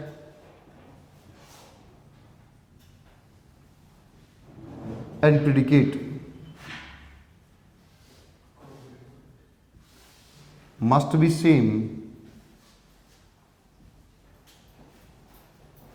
in CP। जो जोड़ा हमने बनाया या जोड़ा हमें जो मिला है उसके सब्जेक्ट प्रेडिकेट भी सेम होनी चाहिए। And number third thing is what,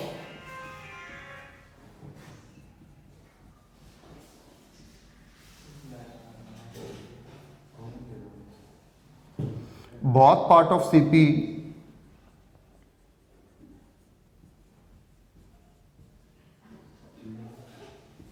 must be wrong. जो दोनों के दोनों भाग में मिलेंगे वो दोनों के दोनों भाग रॉन्ग होनी चाहिए। तो फर्स्ट ऑफ ऑल आप कॉम्प्लीमेंट्री पेयर क्या होता है, उसके कितने प्रकार के जोड़े होते हैं और उनकी कंडीशंस क्या क्या होती है ये समझिए भाई। या तो या देखिए पहले से क्लियर कर लें, या तो या प्रकार के निष्कर्ष केवल उन्हीं एलिमेंट्स में बनाए जा सकते हैं जिनमें कोई डेफिनेट रिलेशन नहीं होता, ठीक है। जिनमें अगर हमें रिलेशन दिया गया होता है उनमें आइदर ऑफ बनने की संभावना कम होती है। फिर नंबर 2, कॉम्प्लीमेंट्री पेयर जिनमें एक पॉजिटिव एक नेगेटिव का, दोनों नेगेटिव कभी भी आइदर और नहीं बना सकते, दो पॉजिटिव भी कभी भी आइदर और नहीं बना सकते। तो एक पॉजिटिव होगा एक नेगेटिव, एक पॉजिटिव एक नेगेटिव, एक पॉजिटिव एक नेगेटिव होगा। क्लियर। ऑल और सम, नॉट ऑल और सम में भी आइदर ऑल और नो में आइदर और नहीं बनता।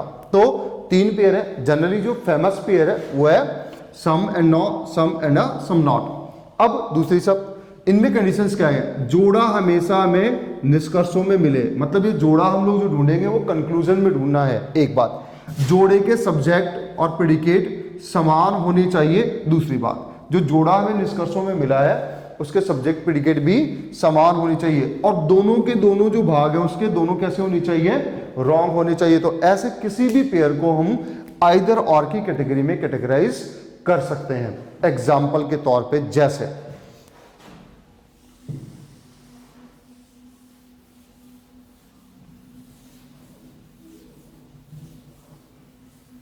मान लीजिए आपको स्टेटमेंट कुछ यूं दिया गया है, आपने स्टेटमेंट को बनाया सम ARB एंड सम BRC, मान लीजिए ऐसा कुछ दिया गया है। अब अगर मैं आपसे पूछता सम ARC, अकेला ही चेक करते हैं क्या ये निष्कर्ष इस डायग्राम के आधार पर सही किया जाएगा, तो आप कहेंगे नहीं क्योंकि दिखाई नहीं दे रहा। दूसरा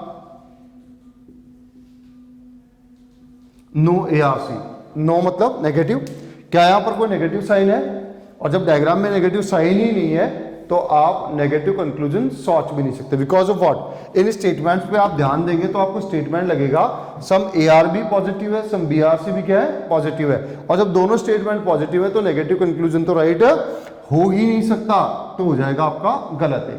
अब आइए आप इधर और की शर्तों को लेकर आइए। कंडीशन नंबर 3 जो कि सबसे पहले हमने चेक की वो ये, दोनों के दोनों निष्कर्ष गलत होनी चाहिए। दोनों के दोनों निष्कर्ष गलत होनी चाहिए, गलत है, हाँ बिल्कुल गलत है, ठीक है। अगली condition, subject and predicate same होनी चाहिए, यस बिल्कुल सेम है। और उसके बाद में अगर हम लोग बात करें तो पहली शर्त क्या, पेयर मिलना चाहिए। पेयर कौन सा वाला है, हाँ पेयर कौन सा है, पेयर अगर आप देखें तो सम और नो का पेयर है, तो पहला एक पेयर मिल गया, कंडीशन नंबर 1 पेयर मिला।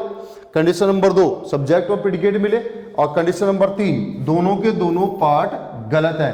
तो ऐसी कंडीशन किसी भी पेयर पर अगर मिलती है तो आप इनको गलत नहीं कर सकते, ये रॉन्ग नहीं है। अगर ये दोनों के दोनों एक साथ हैं तो अब आपको कंक्लूजन वाइज लिखना पड़ेगा आइदर फर्स्ट और सेकंड कंक्लूजन फॉलोज। इस केस को या इस कंडीशन को हम लोग बोलेंगे आइदर और पेयर या आइदर और, ठीक है। आइदर फर्स्ट और सेकंड कंक्लूजन इज ट्रू, या तो पहला या दूसरा ही है।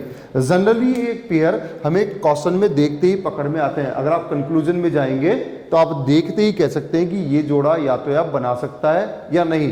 क्यों, क्योंकि आपको पहले से ही क्लियर है सम और नो, सम और सम नॉट, ऑल और सम नॉट, ये पेयर आपके पास में है। आप ये भी पहले से ही देख सकते हैं कि इनके सब्जेक्ट प्रेडिकेट समान है, क्योंकि दो काम तो देखने के, एक काम चेक करने का है। पहला काम सम और नो देखना, सम और सम नॉट देखना, दूसरा काम उनके सब्जेक्ट प्रेडिकेट देखना। अगर मैच करते हैं तो आइदर बना देंगे, और अगर मैच नहीं करते हैं तो आइदर और नहीं बनाएंगे। इवन दो हमने तो पूरा ड्राफ्ट में भी पढ़ा कि वो दोनों गलत भी होनी चाहिए, तुम आइदर पहचानने के काबिल हो। क्लियर।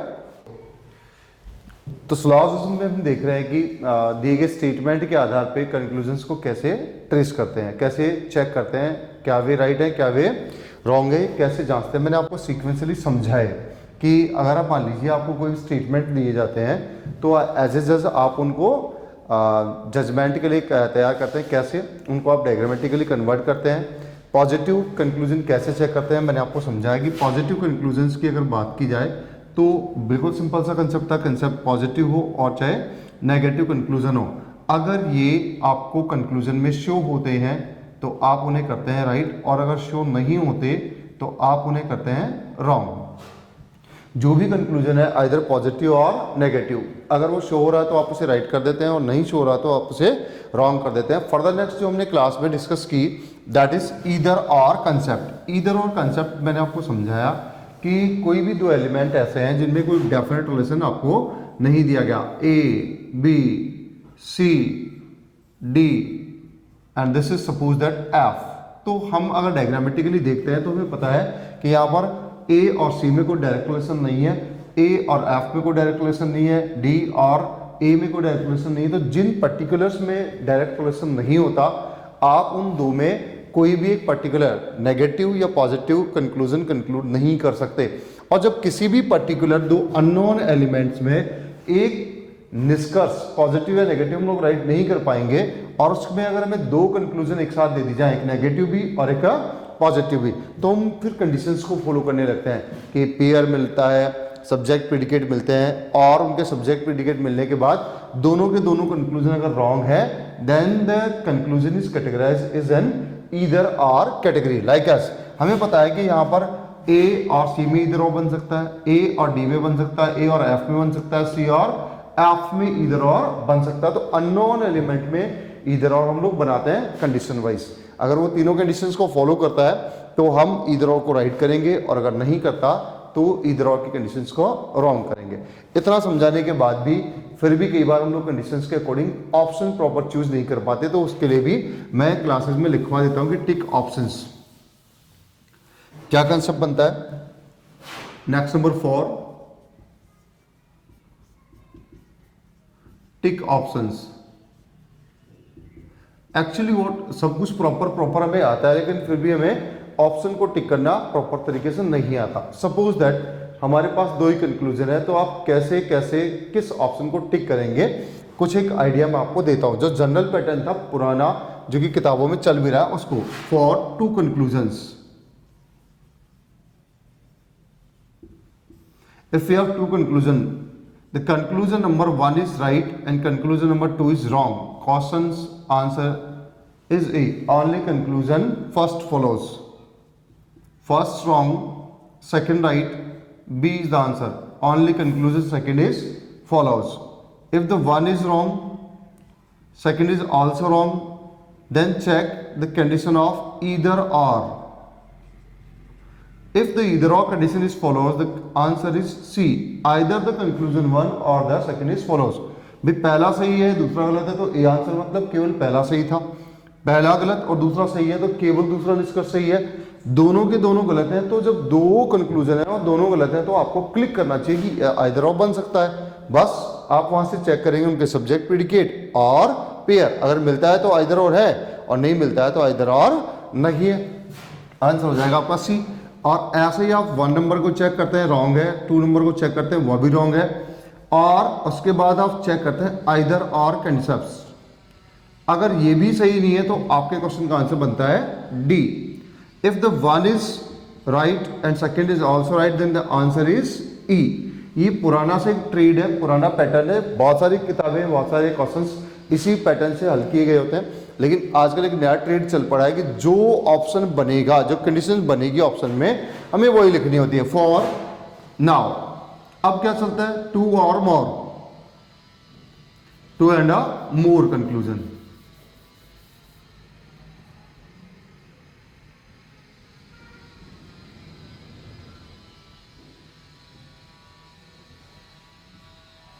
दो या दो से ज्यादा के पर्पज से हम लोग देखते हैं। तो suppose that we have 3 conclusions और 2 कंक्लूजन्स। 3 कंक्लूजन्स हैं, आपने उनको चेक किया, फर्स्ट रॉन्ग है, सेकंड राइट है, थर्ड रॉन्ग है। आपके पास 3 कंक्लूजन है क्वेश्चन में, आपने फर्स्ट को चेक किया रॉन्ग है, सेकंड को चेक किया राइट है, थर्ड को चेक किया, रॉन्ग है। अब अपना काम बनता है कि अगर दो से ज्यादा कंक्लूजन रॉन्ग है तो हमें उनको चेक करना पड़ेगा, are they made either or pair, yes और नो। अगर मान लीजिए आपने फर्स्ट और थर्ड को चेक किया और वो ईदर और बना रहे हैं, तो अब आपके क्वेश्चन का आंसर पूरा जो बनेगा वो ये कि यहां पर जो भी कंडीशंस बनेगी, जो भी कंडीशन यहां पर बनेगी, दैट मीन्स अब अगर हम लोग ऑप्शंस को देखते हैं तो हमारी कंडीशन बन रही है second right and either first और थर्ड फॉलोज। तो जो भी कंडीशन हमारी बन रही है एज इट इज ऑप्शन में मिलेगी, एज इट इज ऑप्शन में मिलेगी, तो वो पर्टिकुलर ऑप्शन हमारा आंसर होगा। अगर जो कंडीशन बन रही है वो ऑप्शन में मैच करेगी तो आंसर बनेगा, otherwise none of these answer होगा। सपोज दैट मेरी यहां पर कंडीशन बन रही है सेकंड एंड आइदर फर्स्ट और थर्ड फॉलोज, दूसरा तो सही है, साथ में पहले और तीसरे में आइदर और बन रहा है। अगर ऐसा पूरा का पूरा ऑप्शन में कहीं पर मेंशन होगा तो हम उसको तो कर देंगे टिक कि यही मेरे ऑप्शन है। अदरवाइज हम ऐसा नहीं कर सकते कि केवल सेकंड फॉलोज या फिर केवल ये आइदर फर्स्ट और थर्ड फॉलोज, ऐसा कोई भी ऑप्शन बनेगा तो उसको हम लोग रॉन्ग कर देंगे। जैसे सपोज दैट यहां पर बना हुआ है ओनली सेकंड फॉलोज, तो रॉन्ग आंसर होगा। बी ऑप्शन हमने बना दिया आइदर फर्स्ट और third follows, this is again wrong answer. ठीक है, ऐसे ही हम लोग चले सी में only first follows, again wrong. एक ई ऑप्शन आपके लिए बना दिया गया none of the above.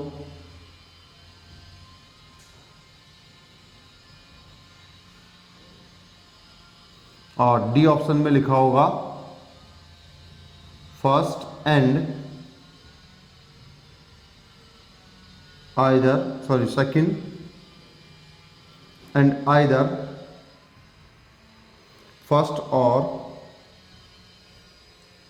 Third follows, then this is a perfect one. अगर मान लीजिए ऐसा नहीं है, सपोज दैट ऐसा नहीं है, ऐसा अगर नहीं लिखा, यहां पर लिखा गया ओनली थर्ड फॉलोज, तो आप ऐसा किसी आंसर को राइट नहीं करेंगे, ये भी आपका रॉन्ग होगा और उस केस में क्वेश्चन का आंसर चला जाएगा none of these. That means what मैं इतना समझाने की कोशिश कर रहा हूं कि अगर दो या दो से ज्यादा कंक्लूजन आपके पास हैं तो जो कंडीशन यहां पर फॉर्म बन रही है वो कंडीशन अगर ऑप्शन में किसी भी ऑप्शन से मैच करती है 100%, तो आप उस ऑप्शन को एज एन आंसर टिक कर सकते हैं। अगर वो कंडीशन जो यहां पर बन रही है ऑप्शन में मैच नहीं है तो आप उस पर्टिकुलर में किसी और ऑप्शन को टिक नहीं करेंगे, सीधा सीधा नन ऑफ दीज पे चले जाएंगे। तो जो कंडीशन बनेगी वो ऑप्शन में है तो टिक करिए, नहीं तो नन ऑफ दीज को टिक करिए और क्वेश्चन कंप्लीट करिए। This is how to make a proper judgement on behalf of given statement. ये कुछ एक तरीके जो हम लोग दिमाग में रखेंगे तो हम लोग सिलॉजिज्म को चेक कर पाएंगे। मैंने आपको सारे तरीके, सारे बेसिक्स प्यार से प्रॉपर तरीके से समझाए हैं कि आप जजमेंट प्रॉपर कैसे कर पाएंगे। सिलॉजिज्म मीन्स जजमेंट करना, स्टेटमेंट क्या आपको पूरी जानकारी होनी चाहिए, स्टेटमेंट कितने प्रकार के हैं, उनके कौन से पार्ट होते हैं और उसके बाद में उनका डायग्राम या उनके बारे में आपकी क्या क्या डिस्ट्रीब्यूशन नॉलेज है वो भी आपको क्लियर होनी चाहिए। डिस्ट्रीब्यूशन नॉलेज से आप डायग्रामेटिकली फॉर्म में जाएंगे, डायग्राम बनाएंगे, पॉजिटिव कैसे चेक करते हैं, नेगेटिव कंक्लूजन कैसे चेकआउट होता है और फर्दर नेक्स्ट आइदर और हम लोग कैसे डिस्टिंग्विश कर पाते हैं, चेक कर पाते हैं, ये सारा कंसेप्ट मैंने समझाया। फाइनली मैंने ये भी समझाया हाउ टिक ऑप्शंस। ऑप्शंस को चूंकि कंसेप्ट आने के बाद भी बच्चे से प्रॉपर तरीके से क्वेश्चन में ऑप्शन टिक आउट नहीं होता, तो ऑप्शन को कैसे टिक करेंगे ये भी मैंने आपको प्रॉपर तरीके से समझा दिया। मैं दिनेश अग्रवाल, सिलॉजिज्म के लिए इतना ही। मिलते हैं नए टॉपिक के साथ में, तब तक के लिए थैंक यू।